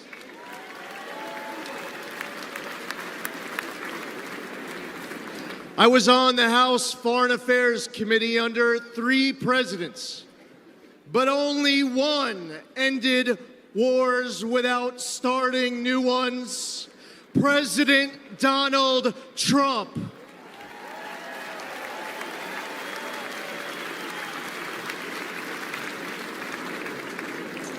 As one of 2 Jewish Republicans in Congress, it was amazing to witness history-making progress, strengthening the U.S.-Israel relationship under President Trump, moving our embassy in Israel to Jerusalem, recognizing Israel's sovereignty over the Golan Heights, and launching the Abraham Accords, which no one said was possible.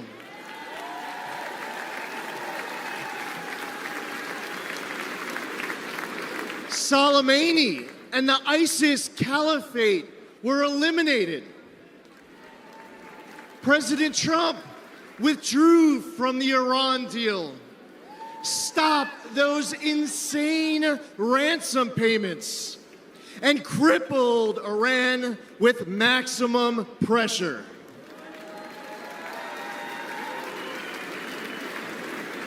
But then, everything went downhill under Biden.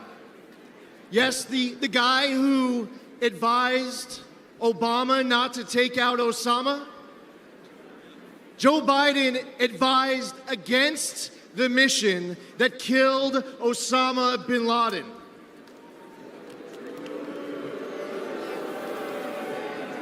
As an American, and especially as a New Yorker, that's unforgivable.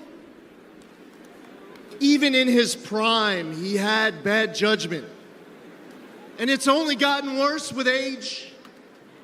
We cannot count on Biden to make this kind of crucial 3 a.m. decision.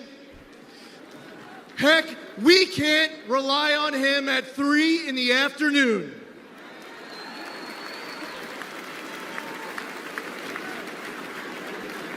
He has refilled Iran's coffers.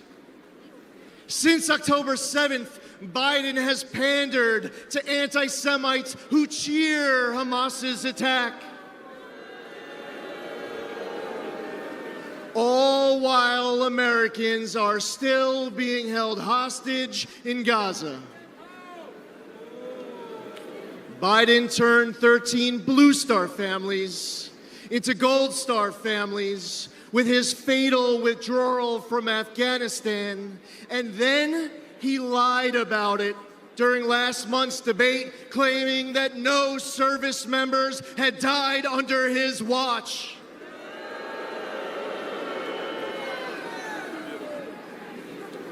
We must elect President Trump. Whether building an Iron Dome defense shield at home, countering China and other bad actors abroad, or securing our borders, he will make America strong and respected again. President Trump risks everything for us.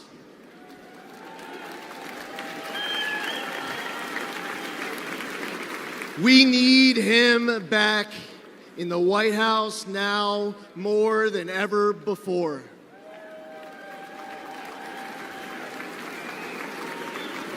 To make America great again, we must first, and God willing, we will expand the Republican majority in the United States House of Representatives. We will flip the United States Senate. We are going to elect J.D. Vance, our next vice president. And we will make Donald J. Trump the 47th president of these United States. Thank you. God bless you. God bless President Trump and his family, and God bless America.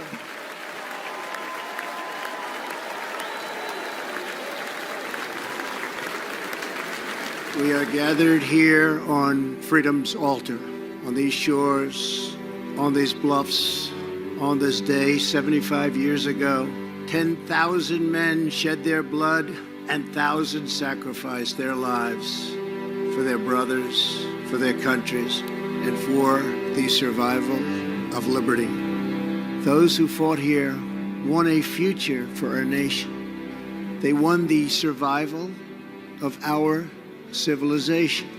These men ran through the fires of hell, moved by a force no weapon could destroy. The fierce patriotism of a free, proud, and sovereign people. And they showed us the way to love, cherish, and defend our way of life for many centuries to come. And our children and their children will forever and always be free.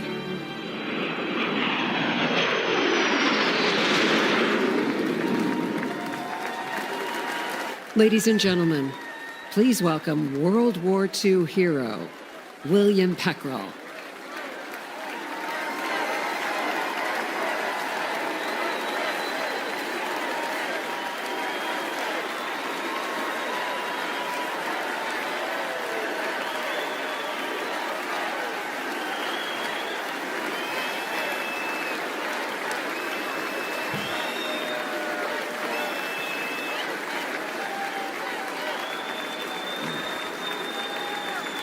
Thank you very much. My name is Bill Peckrell. I'm a proud Wisconsinite. I'm a proud husband of 76 years old to my wife, Rosemary. I'm a father of 11 children.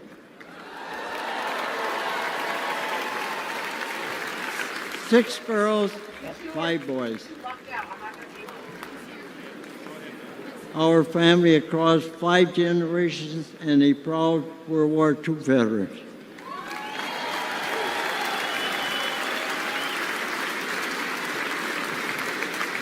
I'm 98 years old.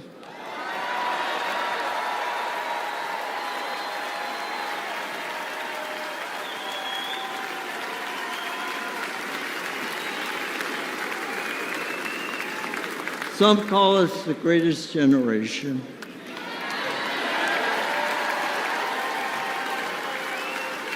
That's an honor, considering America is the greatest nation in the history of the world.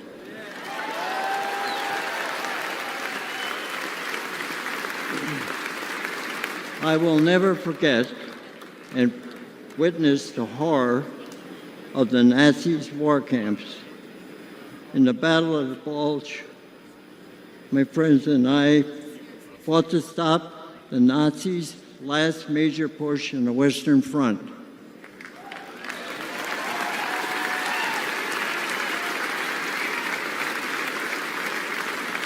A few months later, Hitler was dead.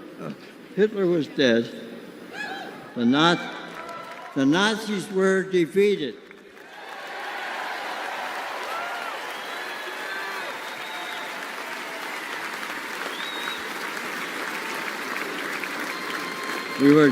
We gave thanks to Almighty God for delivering us from evil.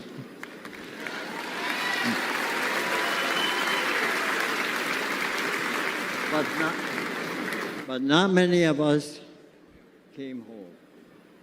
I still miss a lot of my friends on that beach. And there were many of us left. There aren't many of us left today. But for us, those of us who are here, that America is still worth fighting for.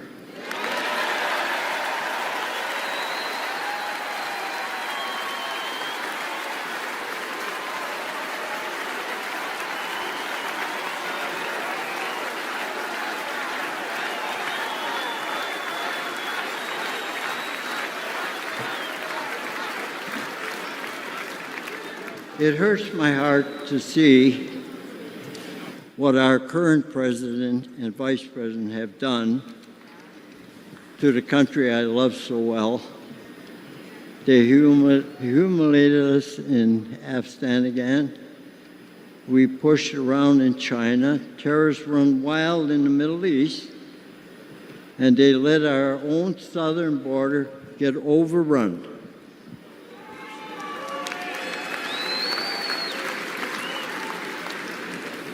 America, people say, America is an idea, but I believe America is much more than that. America is our home.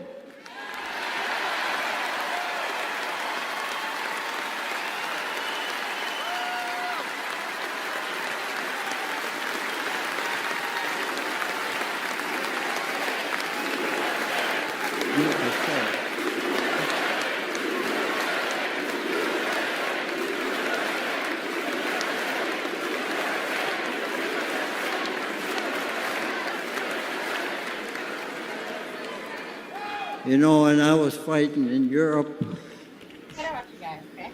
and I came back home. I kissed the ground, thanking God that I'm back home in my country.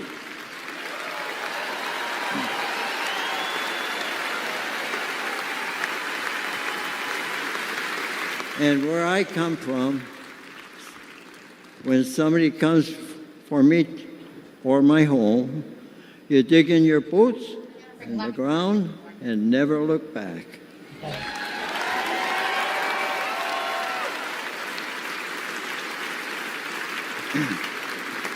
That's the attitude that saved the free world.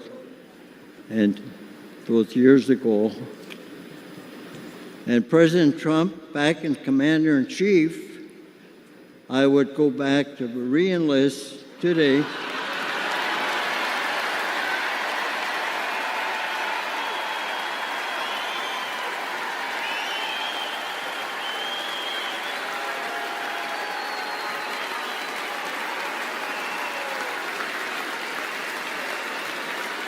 And I would storm whatever beach my country needs me to fight again. God bless you. God bless our home and the United States of America.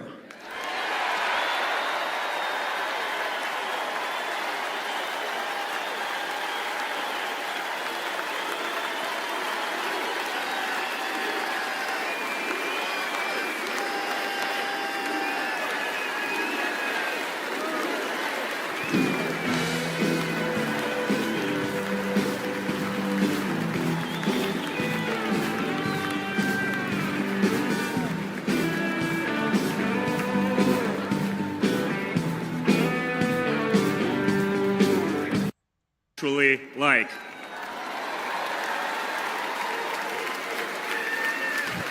So for the first time ever on a stage, first time ever giving a speech, I want to bring out my eldest daughter and the eldest granddaughter of the President of the United States, your favorite president, Kai Madison Trump.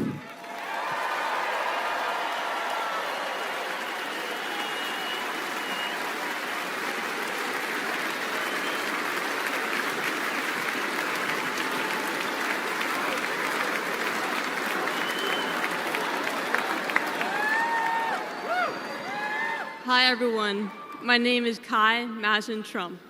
I am the granddaughter of Donald Trump. I'm speaking today to share the side of my grandpa that people don't often see. To me, he's just a normal grandpa. He gives us candy and soda when our parents aren't looking. He always wants to know how we're doing in school. When I made the high honor roll, he printed it out to show his friends how proud he was of me.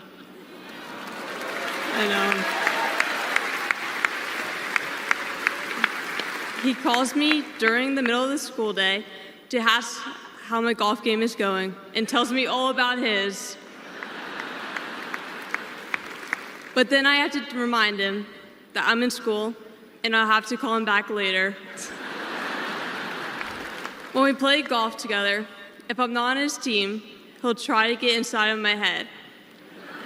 I know. And he's always surprised that I don't let him get to me.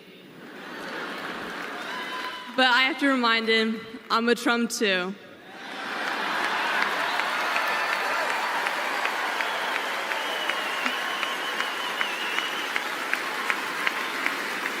Even when he's going through all these court cases, he always asks me how I'm doing.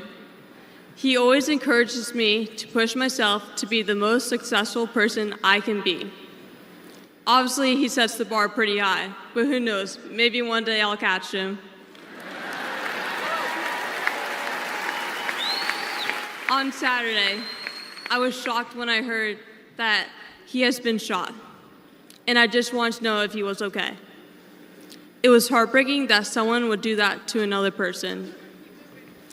A lot of people have put my grandpa through hell, and he's still standing.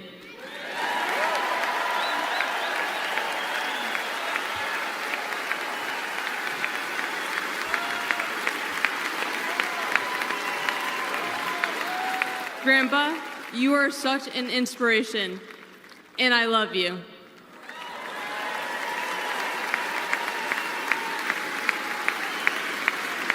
The media makes my grandpa seem like a different person, but I know him for who he is. He's very caring and loving. He truly wants the best for this country, and he will fight every single day to make America great again.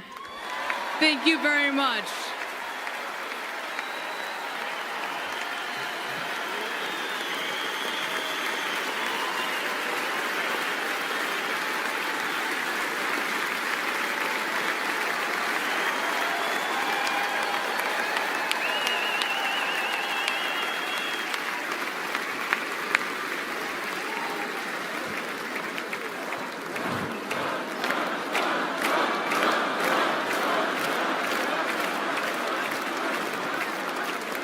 A lot of proud moments this week for my family.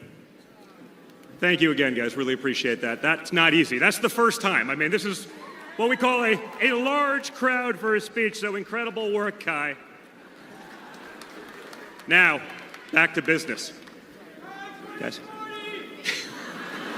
Thank you, sir. Tonight we gather here in Milwaukee at one of the most crucial moments in American history. Just days ago, something that once seemed unimaginable became a terrifying reality. My father came under literal fire as an incredible, patriotic rally turned into a tragedy. On a field in Butler, Pennsylvania, a brave firefighter died. Others were injured, and as those bullets rained down, we came millimeters away from one of the darkest moments in our nation's history. But we did lose an American hero that day. We wish that he were with us tonight. But his memory will live on forever in the hearts of his family, his community, and the nation that he loved.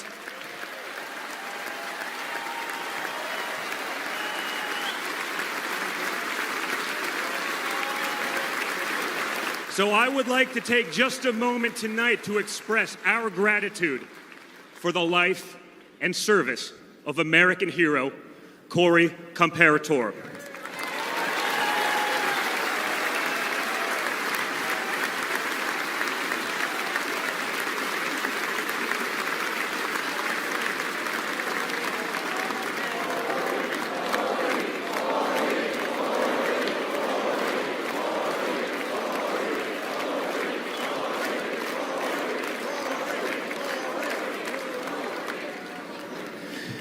They say you can't truly know how you'll respond in a moment of danger until you're actually confronted with it.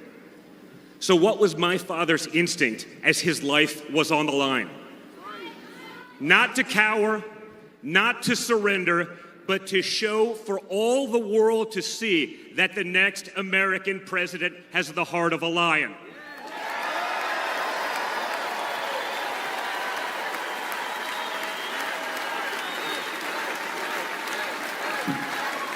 that the next American president has the courage to put the American people first once again.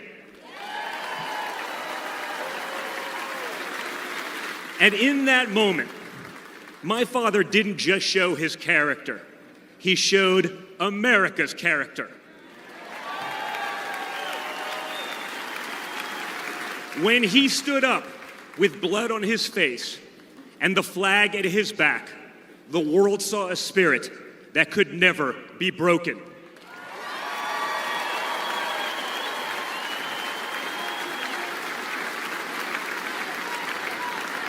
And that is the true spirit of America. America knows what it's like to be down. We know what it's like to be confused and to be afraid. Long before the attempt on my father's life, every American I met was filled with fear and anxiety. They were afraid our country was being torn apart. They were anxious about the massive and chaotic invasion of illegal aliens across our border. They were deeply concerned about partisan lawfare, education indoctrination, and attacks on freedom of speech. Most terrifying of all, they saw that our leaders didn't care, or worse, that they joyfully aided and abetted the erosion of our rights. And the lies. Oh yeah, the lies. We won't ever forget the lies. From left-wing politicians, from their allies in the media, when you hear them in a row, you fully understand the extent they have gone to divide this great nation. They lied about Russia collusion. They lied about Hunter's laptop. They lied about Joe Biden's fitness for office. They lied about the border being secure. They lied about inflation being transitory. They lied about how they would safely withdraw from Afghanistan. They lied about Biden being a, quote, moderate. And they told one nonstop lie after another about my father. But they could only run away from reality for so long. All hell has broken loose in America, and it's impossible to hide anymore.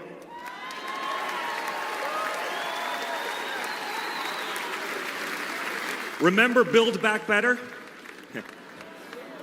Instead, we got broke, bumbling Biden. Nothing is built, nothing is back, and nothing is better. Bridges are collapsing, our credibility is crumbling, and our money is worth less and less every single day. It was just one giant bait and switch, and normal Americans are the ones left holding the bag.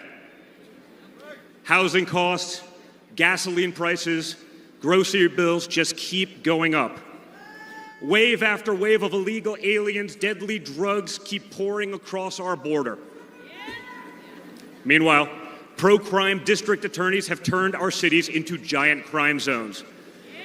They've turned criminals into victims, prosecutors into criminal defense attorneys, and police into public enemies. Left-wing activists are pretending to be educators, teaching our kids that there are 57 genders, but they can't even define what a woman is.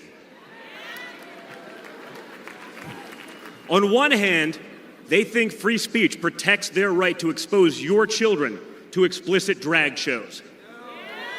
On the other hand, they want to put you in jail for making a meme.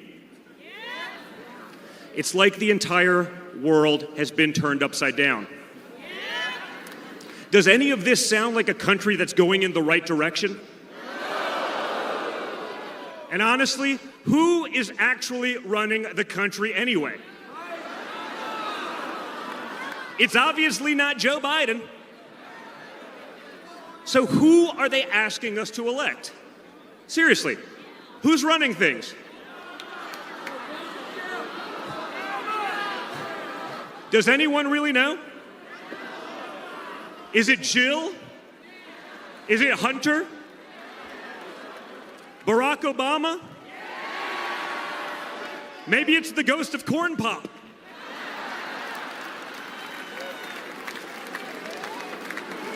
Whoever is running the show, the only thing they are effective at is persecuting my father. They twisted, contorted, and corrupted the criminal code to turn bookkeeping errors into felonies. They concocted new legal theories out of thin air. They imposed gag orders on my father because the last thing a defendant should be able to do is defend himself, right? They punished him for merely speaking the truth. They say they hate Vladimir Putin, but it sure seems like they've spent a lot of time copying his playbook.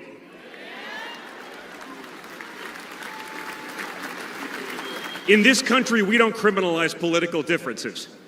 We debate them. We vote on them. But we don't make you choose between picking a party or picking a jail cell.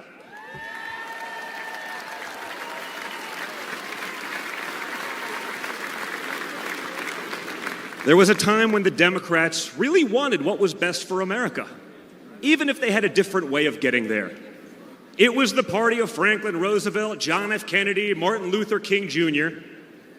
You may have disagreed with that party, but at least you could respect it. But this new extreme Democrat Party, they want us to somehow believe that the only way forward is going backwards, where hiring decisions are based solely on race, where justice is only for those with the right opinions, where streets are a luxury only for the elite, where economic opportunity exists only when you know the right people.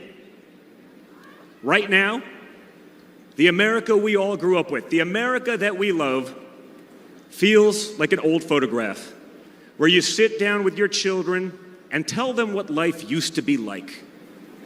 You look back at that America and remember a country that was confident and proud, an America that knew who it was and what it stood for. And it could all feel like a distant memory. Somewhere along the way we stumbled. Somewhere along the way we lost ourselves. But we can't live on nostalgia. Yes, America was great, but our greatest days are yet to come.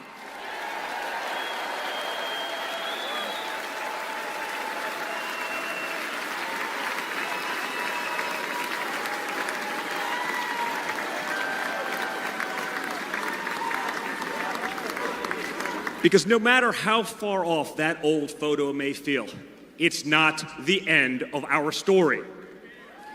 We're like that man who stood on that platform and felt the bullet pierce his flesh just days ago in Pennsylvania.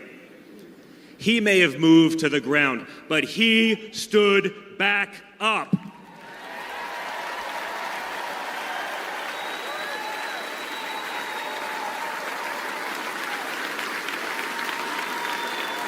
And when he did, my father raised his fist into the air. He looked out at the crowd, and what did he say?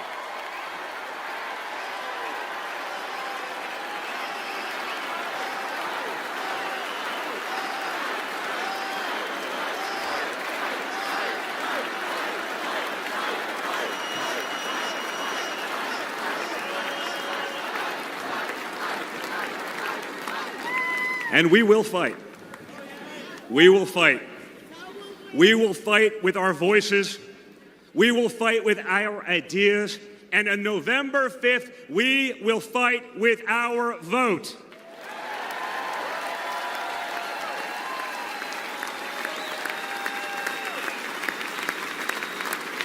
I've always been proud of him, but I've never been prouder of my father than I was in that moment. That's when the world found out that there is tough, and then there's Trump tough.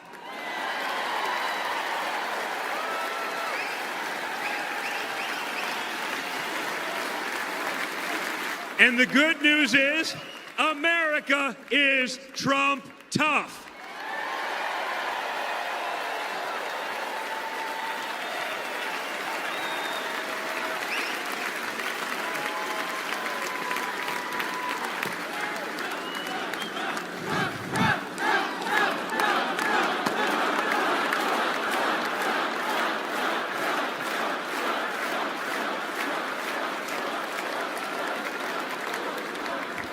in 1912, more than a century ago, another legendary Republican president came right here to Milwaukee.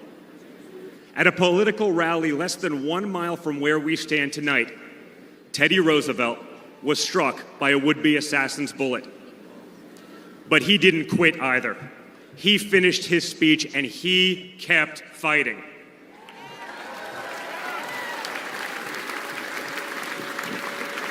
My friends, I don't believe in coincidences, but I do believe in God's plan.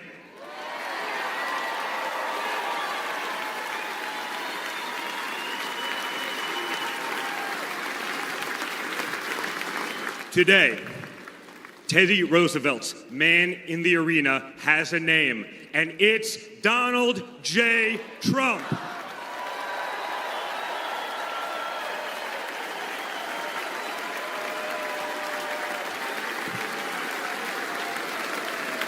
Remember, my father didn't have to run for re-election this year.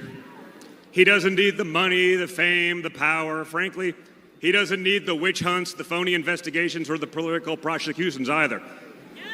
But he knew he had to run if there was any chance at saving America.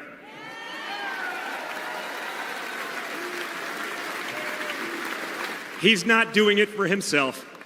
He's doing it for everyone here tonight, for everyone watching at home.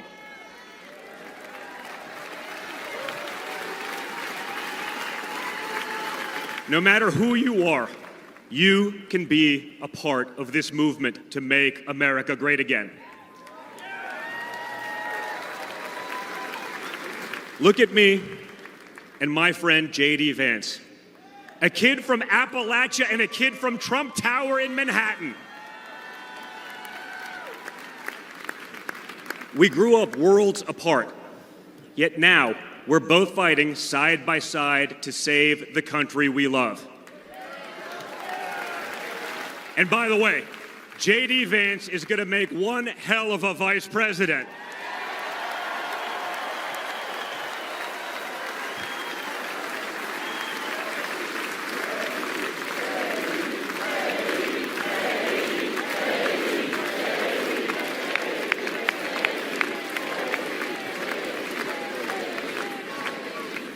For those of you who have tuned out politics or have never even voted, I want you to know, if you're looking for a better life, a more prosperous future, a safer, more wholesome and patriotic place to call home, there's room for you in this party and in this movement.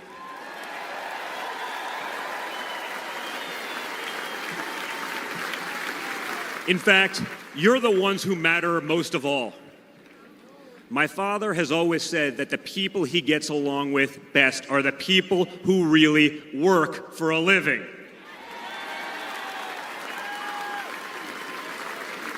It's because of his background as a builder in construction, right? In construction, it doesn't matter how smart your architect is if you don't have the best guys laying the bricks.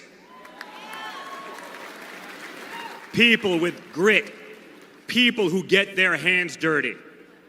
That's a big problem with Washington, D.C. Most of the bureaucrats who rule over us have never built anything in their lives. It's time to build something real, something tangible, something that will last and leave this country better off for our children. That's my father's mission.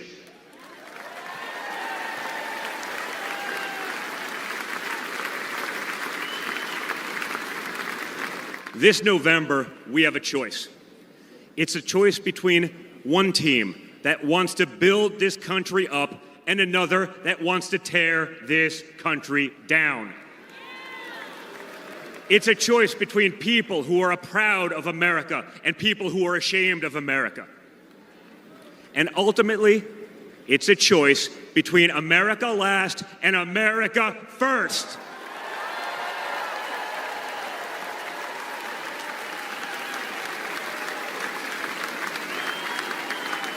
So if you love this country from the bottom of your heart, if you want to bring back common sense, if you want to save the American dream, if you want to stand up and fight for the future of our nation, you must re-elect my father, Donald J. Trump.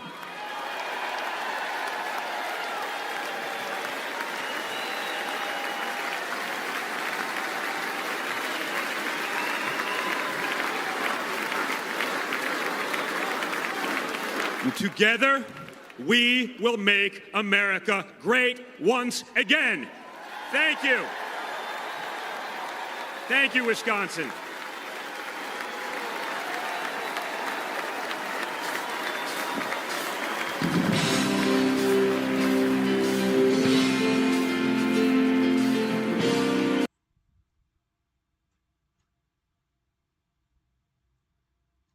And earned a law degree and shared his heartbreaking story in a best-selling book. Only in America is this story possible. But today, for many families, the American dream is now gone. And this is the team tough enough to bring it back. J.D. Vance understands that working families have become the forgotten families. Under Biden, wages are going down while prices skyrocket, forcing the majority of Americans to live paycheck to paycheck. Working families will have J.D. Vance fighting for them. Seniors, J.D. will have your backs too. No more deciding between putting food on your table and paying for the prescriptions you need. As a husband and father, J.D. knows the importance of fighting for a parent's right to protect their children. And you can count on this Marine to stand up for our soldiers who put their lives on the line for their country every day. J.D. Vance's story is one of perseverance, of duty, of commitment to what's right. It's an American story, and it's just getting started.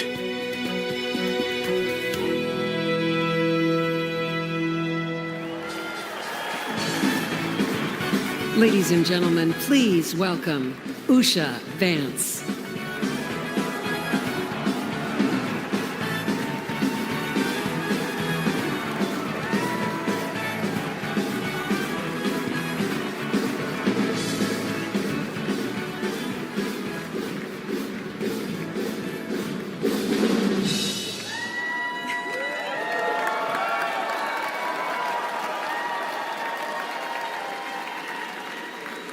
Good evening.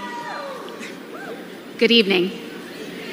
When I was asked to introduce my husband, J.D. Vance, to all of you, I was at a loss. What could I say that hasn't already been said before?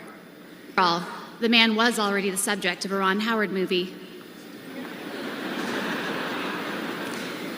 J.D. has shared much of his life through his own eloquent words. In his book, Hillbilly Elegy, during his Senate campaign, and now as a sitting United States Senator, it occurred to me that there was only one thing to do: to explain from the heart why I love and admire J.D.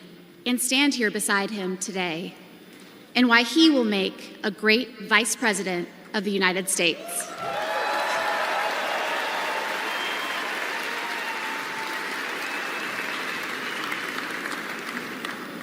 I met J.D. in law school when he was fresh out of Ohio State, which he attended with the support of the GI Bill. We were friends first because, who wouldn't want to be friends with J.D.?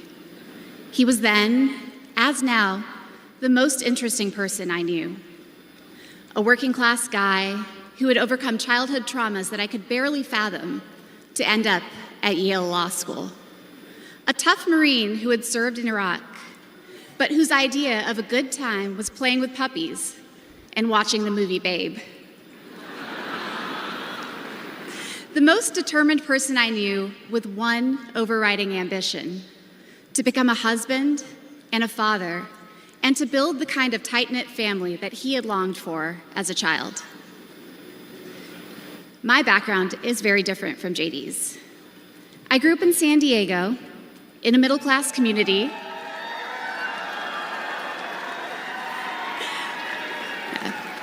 with two loving parents, both immigrants from India, and a wonderful sister. That JD and I could meet at all let alone fall in love and marry, is a testament to this great country.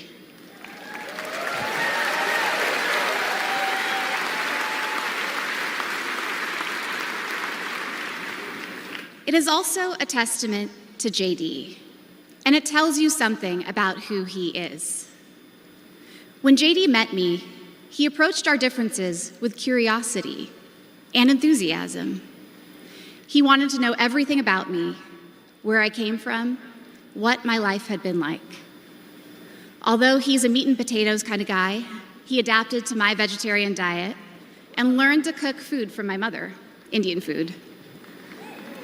Before I knew it, he had become an integral part of my family, a person I could not imagine living without. The JD I knew then is the same JD you see today, except for that beard. And his goals in this new role are the same that he has pursued for our family: to keep people safe, to create opportunities, to build a better life, and to solve problems with an open mind. It's safe to say that neither JD nor I expected to find ourselves in this position, but it's hard to imagine a more powerful example of the American dream. A boy from Middletown, Ohio.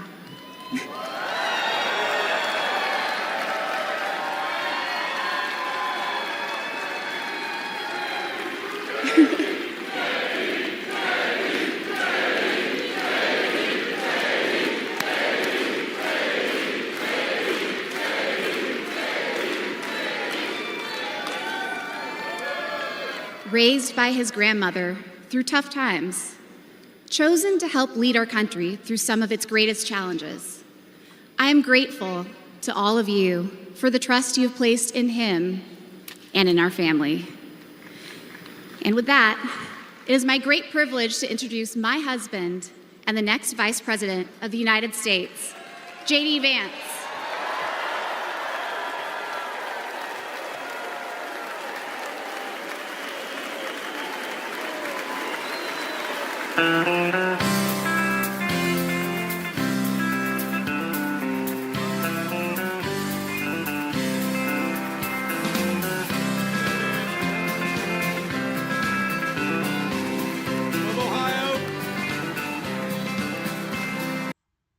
Forget that this evening could have been so much different.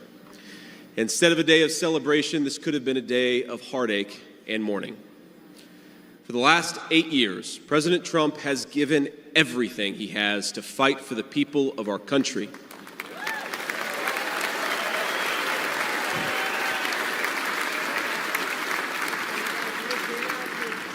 He didn't need politics, but the country needed him. Did it?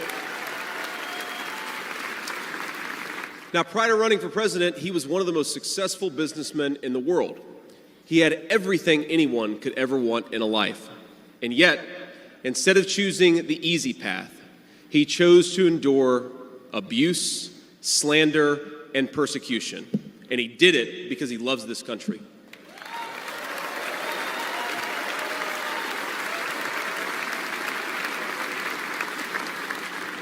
I want all Americans to go and watch the video of a would-be assassin coming a quarter of an inch from taking his life. Consider the lies they told you about Donald Trump, and then look at that photo of him, defiant, fist in the air, when Donald Trump rose to his feet in that Pennsylvania field. All of America stood with him.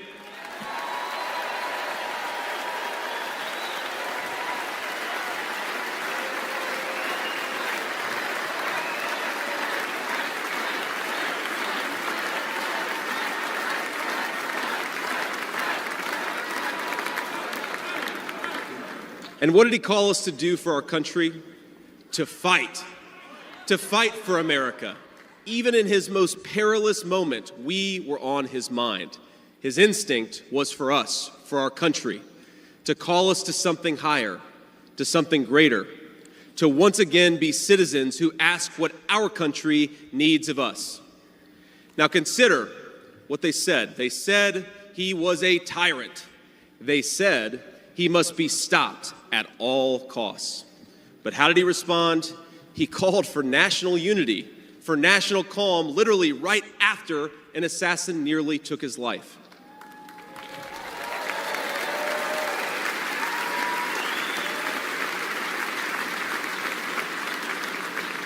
He remembered the victims of the terrible attack, especially the brave Corey Compertori, who gave his life to protect his family. God bless him. And then President Trump flew to Milwaukee and got back to work.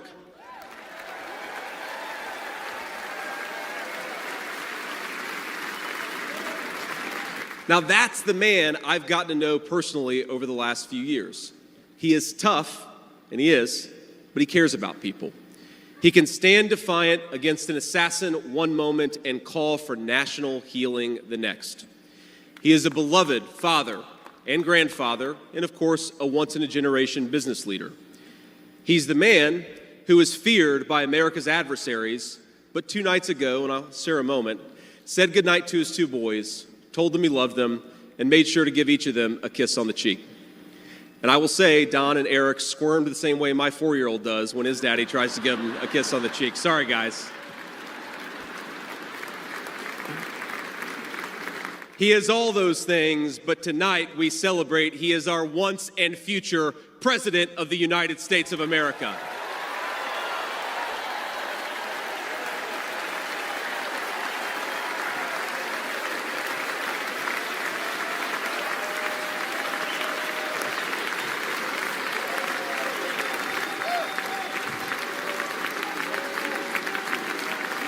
Now,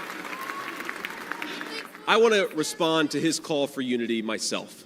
We have a big tent in this party on everything from national security to economic policy. But my message to you, my fellow Republicans, is we love this country and we are united to win.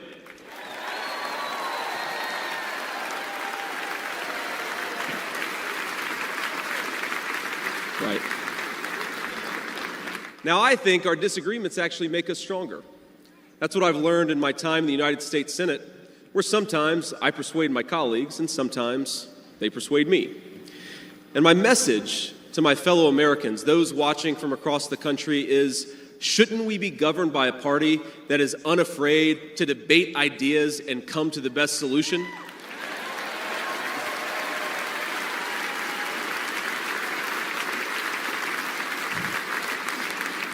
That's the Republican Party of the next 4 years, united in our love for this country and committed to free speech and the open exchange of ideas.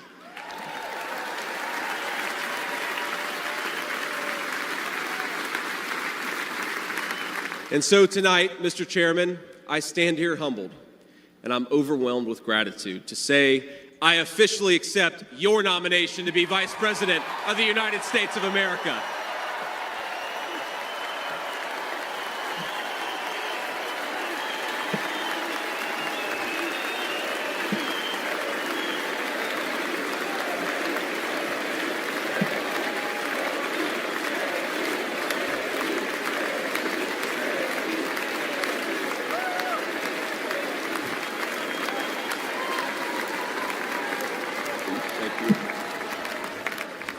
Now, never in my wildest imagination could I have believed that I'd be standing here tonight.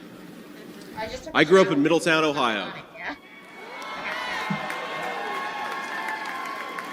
A small town where people spoke their minds, built with their hands, and loved their God, their family, their community, and their country with their whole hearts. But it was also a place that had been cast aside and forgotten by America's ruling class in Washington. When I was in the 4th grade, a career politician by the name of Joe Biden supported NAFTA, a bad trade deal that sent countless good jobs to Mexico. When I was a sophomore in high school, that same career politician named Joe Biden gave China a sweetheart trade deal that destroyed even more good American middle-class manufacturing jobs. When I was a senior in high school, that same Joe Biden supported the disastrous invasion of Iraq, and at each step of the way, in small towns like mine in Ohio or next door in Pennsylvania or Michigan. In states all across our country, jobs were sent overseas and our children were sent to war. And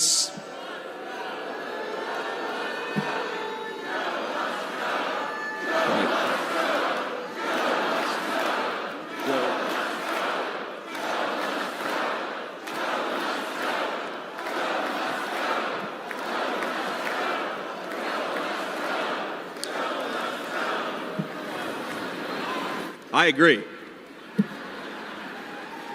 And somehow, a real estate developer from New York City by the name of Donald J. Trump was right on all of these issues while Biden was wrong.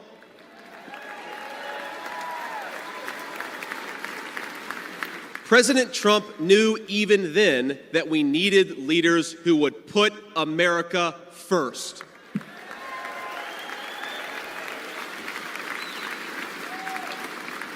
Now, thanks to these policies that Biden and other out-of-touch politicians in Washington gave us, our country was flooded with cheap Chinese goods, with cheap foreign labor, and in the decades to come, deadly Chinese fentanyl.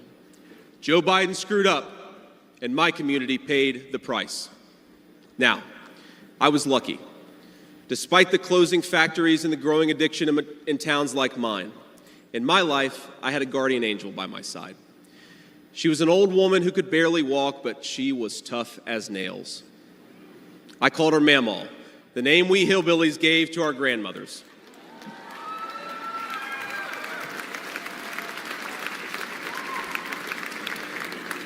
Mamaw raised me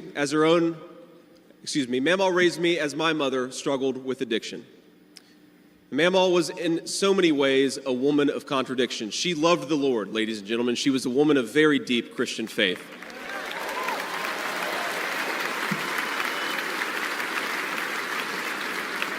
But she also loved the F word. I'm not kidding. She could make a sailor blush. Now, she once told me, when she found out that I was spending too much time with a local kid who was known for dealing drugs, that if I ever hung out with that kid again, she would run him over with her car.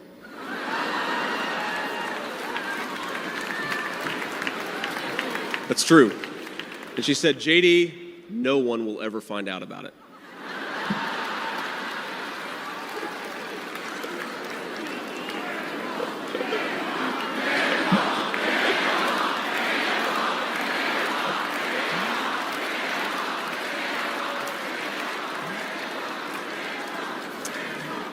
Now, thanks to that Mamaw, things worked out for me. After 9/11, I did what thousands of other young men my age did in that time of soaring patriotism and love of country.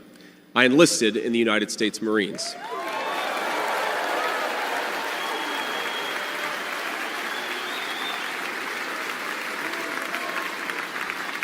Semper Fi to my fellow Marines.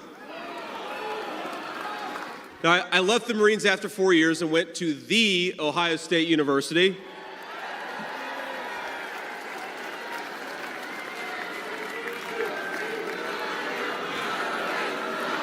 I'm sorry, Michigan. I had to get that in there.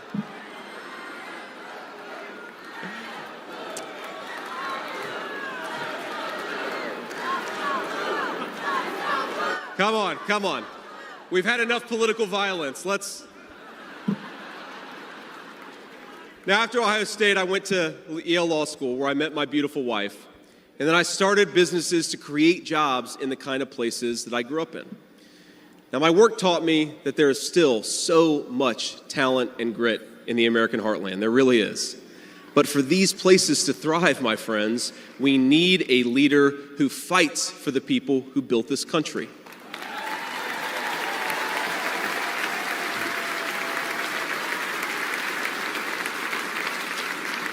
We need a leader who's not in the pocket of big business, but answers to the working man, union and non-union alike.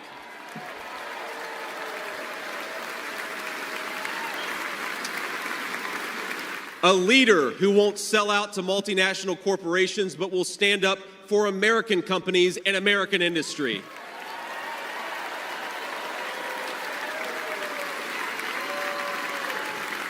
A leader who rejects Joe Biden and Kamala Harris's Green New scam and fights to bring back our great American factories. We need President Donald J. Trump.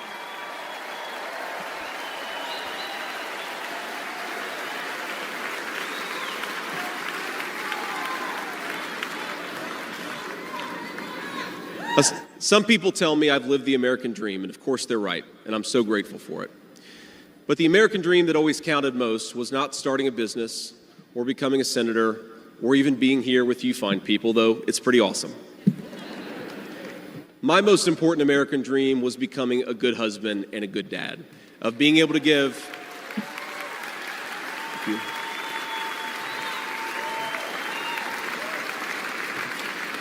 I wanted to give my kids the things that I didn't have when I was growing up, and that's the accomplishment that I'm proudest of.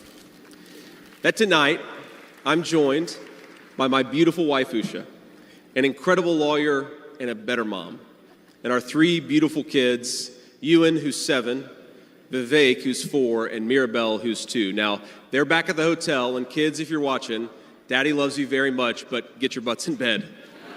It's 10 o'clock. But my friends, things did not work out well for a lot of kids I grew up with. Every now and then, I will get a call from a relative back home who asks, "Did you know so-and-so?"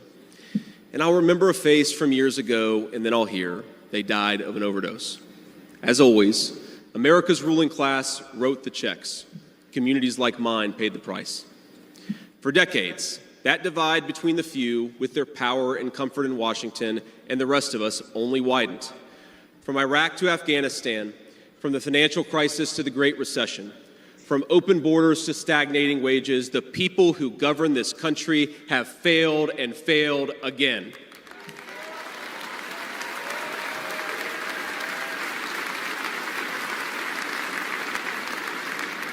That is, of course, until a guy named Donald J. Trump came along.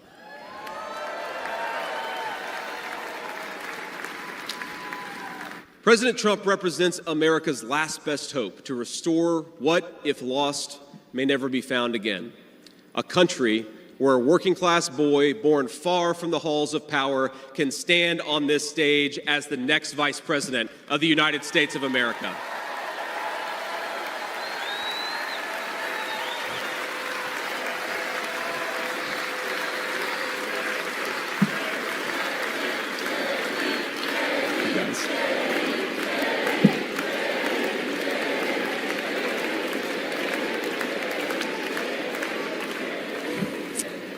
But my fellow Americans here in this stage and watching at home, this moment is not about me, it's about all of us, and it's about who we're fighting for.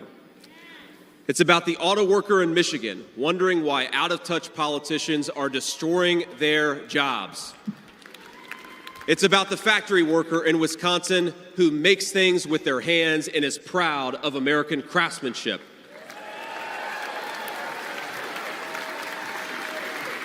It's about the energy worker in Pennsylvania and Ohio who doesn't understand why Joe Biden is willing to buy energy from tin-pot dictators across the world when he could buy it from his own citizens right here in our own country.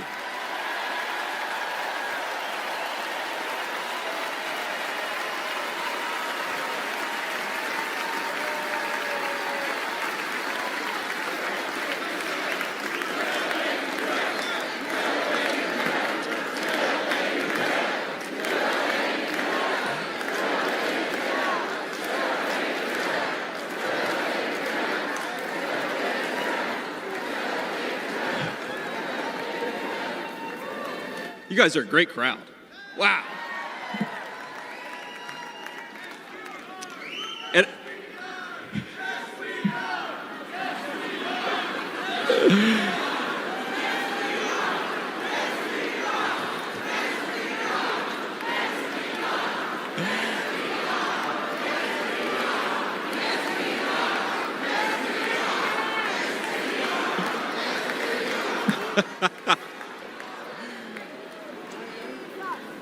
And it's about, our movement is about single moms like mine who struggled with money and addiction but never gave up. And I'm proud to say that tonight my mom is here, 10 years clean and sober. I love you, Mom.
And you know, Mom, I was thinking, it'll be 10 years officially in January of 2025. And if President Trump's okay with it, let's have the celebration in the White House.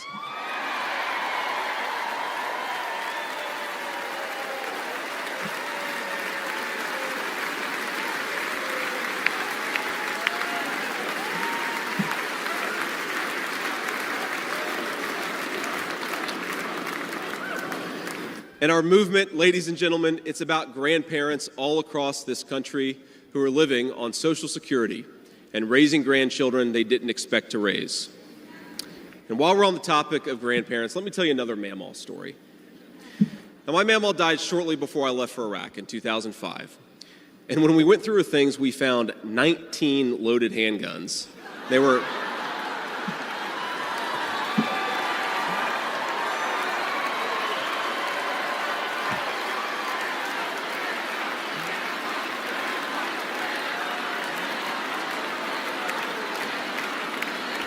Now, the thing is, they were stashed all over her house, under her bed, in her closet, in the silverware drawer. And we wondered what was going on, and it occurred to us that towards the end of her life, Mamaw couldn't get around so well. And so this frail old woman made sure that no matter where she was within arm's length of whatever she needed to protect her family. That's who we fight for. That's American spirit.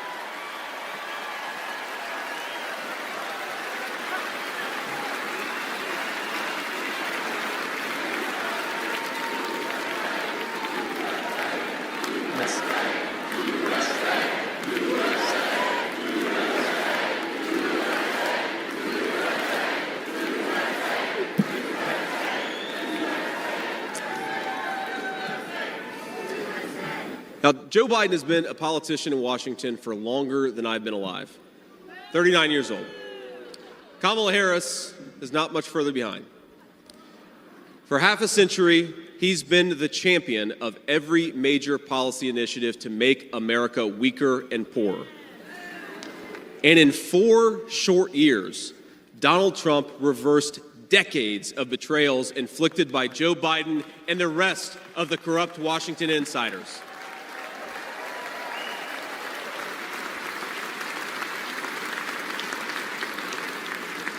He created the greatest economy in history for workers.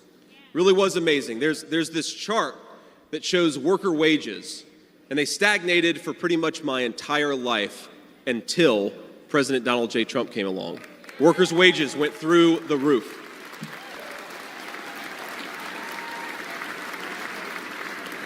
And just imagine what he's going to do when we give him 4 more years.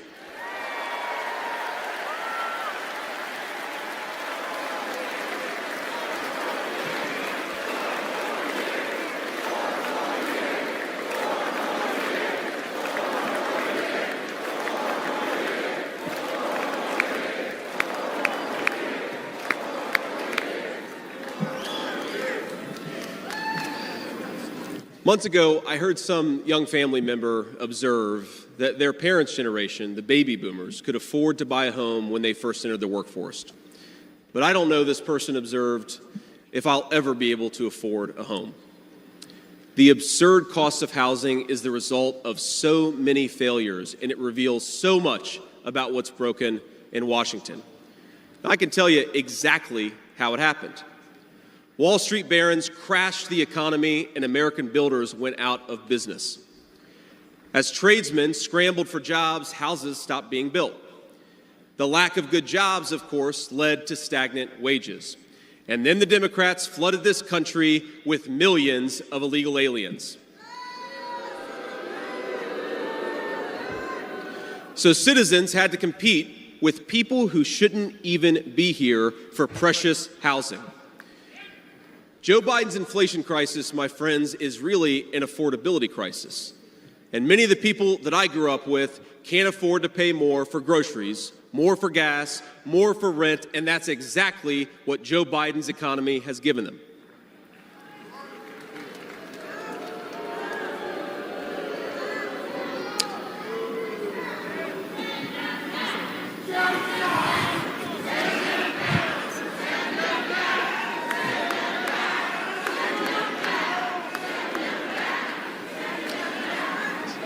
So prices soared, dreams were shattered, and China and the cartels sent fentanyl across the border, adding addiction to the heartache.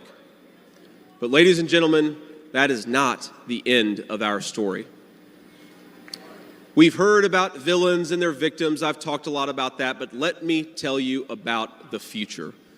President Trump's vision is so simple and yet so powerful. We're done, ladies and gentlemen, catering to Wall Street. We'll commit to the working man.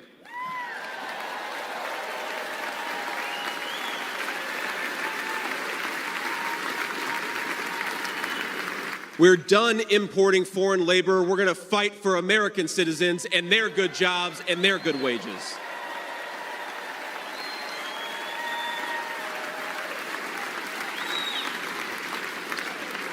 We're done buying energy from countries that hate us. We're going to get it right here from American workers in Pennsylvania, in Ohio, and across the country.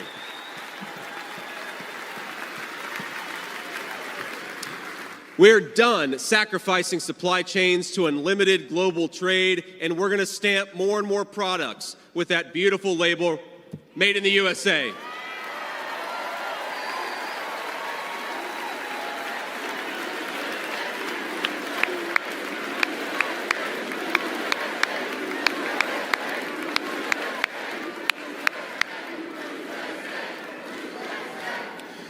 We're going to build factories again, put people to work making real products for American families made with the hands of American workers. Together, we will protect the wages of American workers and stop the Chinese Communist Party from building their middle class on the backs of American citizens.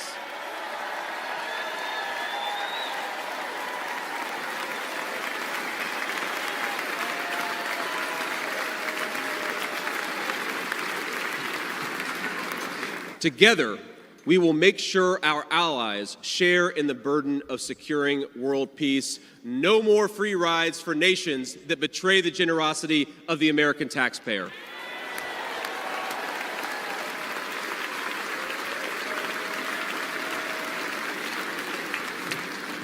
Together, we will send our kids to war only when we must. But as President Trump showed with the elimination of ISIS and so much more, when we punch, we're going to punch hard.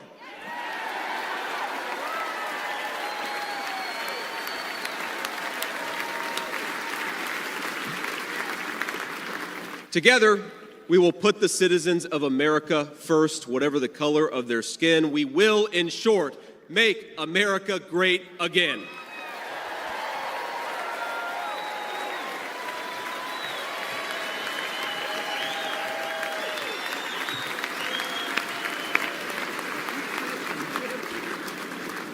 You know, one of the things that you hear people say sometimes is that America is an idea. And to be clear, America was indeed founded on brilliant ideas like the rule of law and religious liberty, things written into the fabric of our Constitution and our nation. But America is not just an idea. It is a group of people with a shared history and a common future. It is, in short, a nation. Now, it is part of that tradition, of course, that we welcome newcomers. But when we allow newcomers into our American family, we allow them on our terms.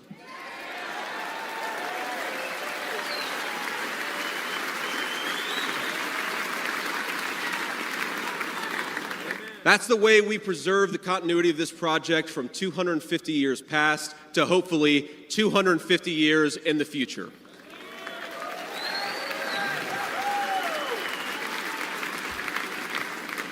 And let me illustrate this with a story, if I may. I'm, of course, married to the daughter of South Asian immigrants to this country. Incredible people. People who genuinely have enriched this country in so many ways.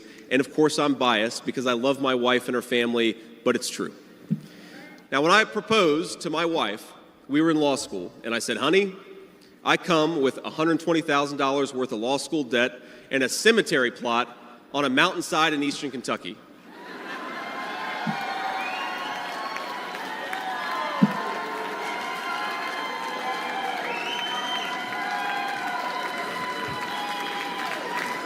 And I guess standing here tonight, it's just gotten weirder and weirder, honey.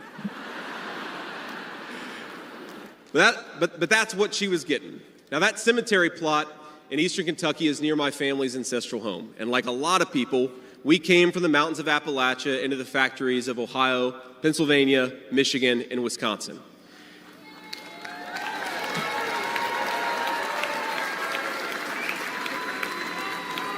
Now, that's Kentucky coal country, one of the 10...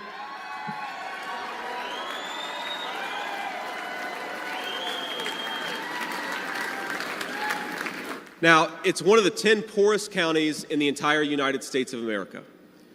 They are very hardworking people, and they're very good people. They're the kind of people who would give you the shirt off their back even if they can't afford enough to eat. And our media calls them privileged and looks down on them. But they love this country, not only because it's a good idea, but because in their bones they know that this is their home. And it will be their children's home, and they would die fighting to protect it.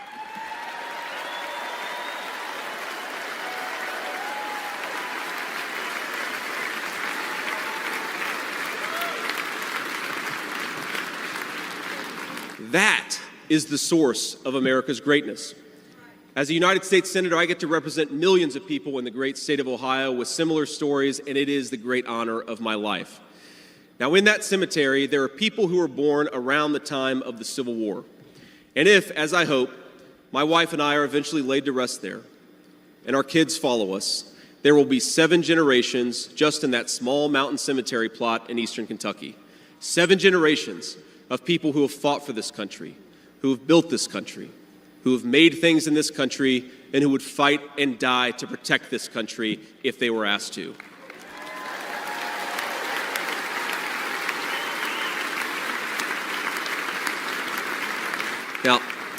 Now that's not just an idea, my friends. That's not just a set of principles. Even though the ideas and the principles are great, that is a homeland. That is our homeland.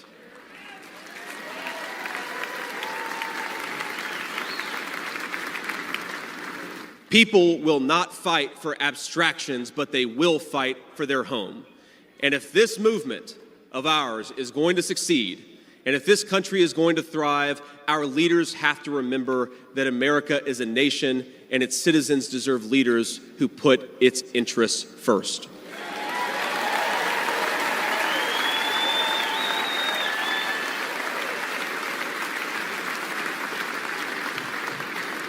Now, we won't agree on every issue, of course, not even in this room. We may disagree from time to time about how best to reinvigorate American industry and renew American family. That's fine. In fact, it's more than fine. It's good. But never forget that the reason why this united Republican Party exists, why we do this, why we care about those great ideas and that great history, is that we want this nation to thrive for centuries to come.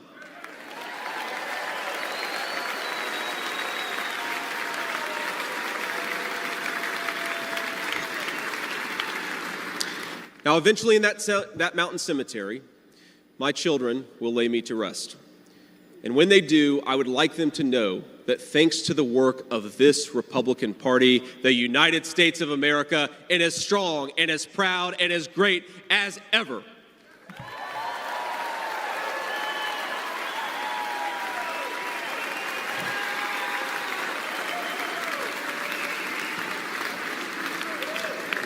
That is who we serve, my friends. That is who we fight for. And the only thing that we need to do right now, the most important thing that we can do for those people, for that American nation that we all love, is to re-elect Donald J. Trump, President of the United States.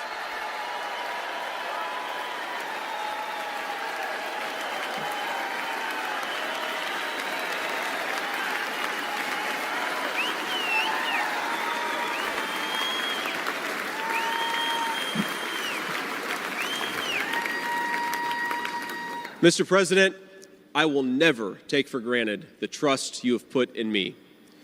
And what an honor it is to help achieve the extraordinary vision that you have for this country. Now, I pledge to every American, no matter your party, I will give you everything I have to serve you and to make this country a place where every dream you have for yourself, your family, in your country will be possible once again.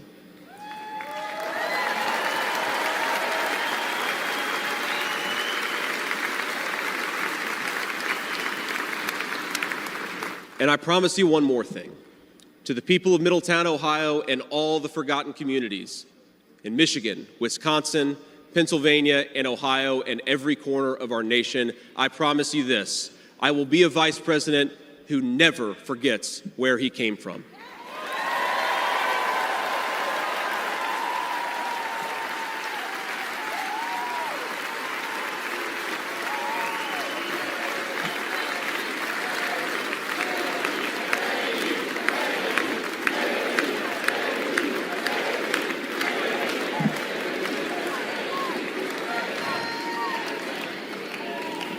And every single day for the next 4 years, when I walk into that White House to help President Trump, I will be doing it for you, for your family, for your future, and for this great country. Thank you. God bless all of you, and God bless our great country.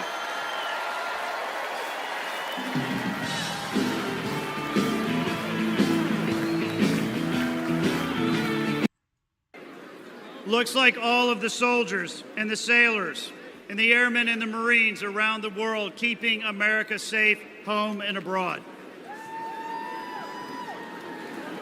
Strength looks like a teenage daughter standing on this stage and talking to America about the love that she has for her grandfather.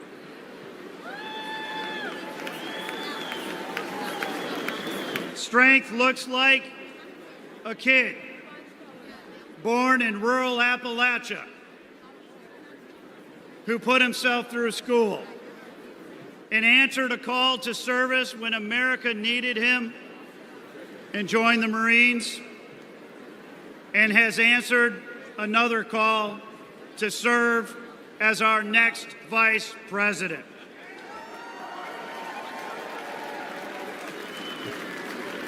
And strength looks like a man who gave up a successful business career and a comfortable life to fight every single day for the American people, who has suffered hoax after hoax after hoax, who has endured politically motivated prosecutions and lawsuits all across the country,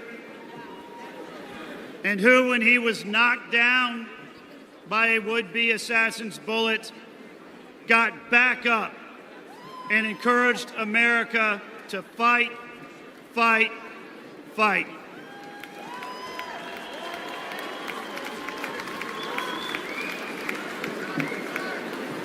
Ladies and gentlemen, we know what strength looks like, and we know that America is a nation of inherent strength. And we, as a nation of inherent strength, are going to be strong again.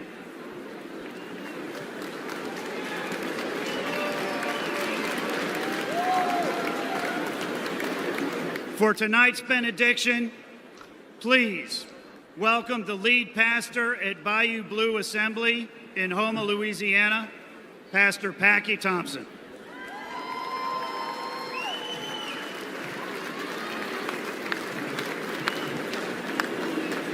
Well, hello, Milwaukee. I bring you greetings from the great state of Louisiana, from my church, Bayou Blue Assembly of God in Houma, Louisiana, and from the small town I grew up in Jena, Louisiana. I am proud to be with all of you here tonight for this historic convention, and I thank my Lord and Savior Jesus Christ for his blessings. I would like to thank the RNC for allowing me to be here. And I would like to thank President Trump for all that he has done for our country. I want you to know, sir, that you are loved and respected in my state of Louisiana.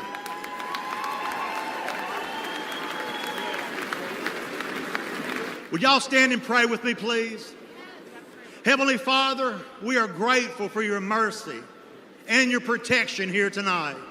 Father, we give you glory and honor because you alone deserve to be honored. Father, I thank you for giving us a man to stand in the gap for us, a man who has made up the hedge for the American people, a man who has protected our nation from those who would harm us. Father, we thank you for raising up President Donald J. Trump to be the 47th President of the United States of America. And I also thank you for protecting him from the evil that was perpetrated last Saturday. Father, I ask that you would unite our country once again, a nation, Lord God, under your leadership. Father God, help us to elect leaders that will help us to become the lead country in the world, to hold the values that our forefathers intended for us when they drafted the Declaration of Independence and the Bill of Rights. Father, I ask that you would help us to elect men and women of God who will protect the rights that were promised to every American, protect us from tyranny, and restore truth back to the public square. Father, I pray for the Donald J. Trump and J.D. Vance tonight, that you would give them grace, strength, and wisdom to guide our country once again. And Father God, help make America great. Once again, I ask it in Jesus' name. And everybody said, amen. Yes.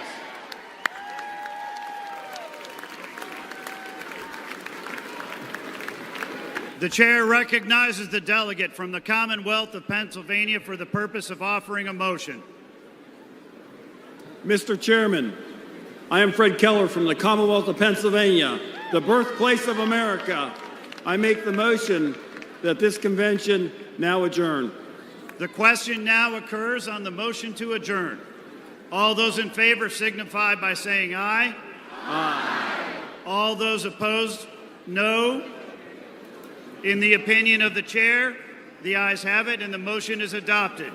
Accordingly, this convention stands adjourned until 5 p.m. tomorrow. Thank you.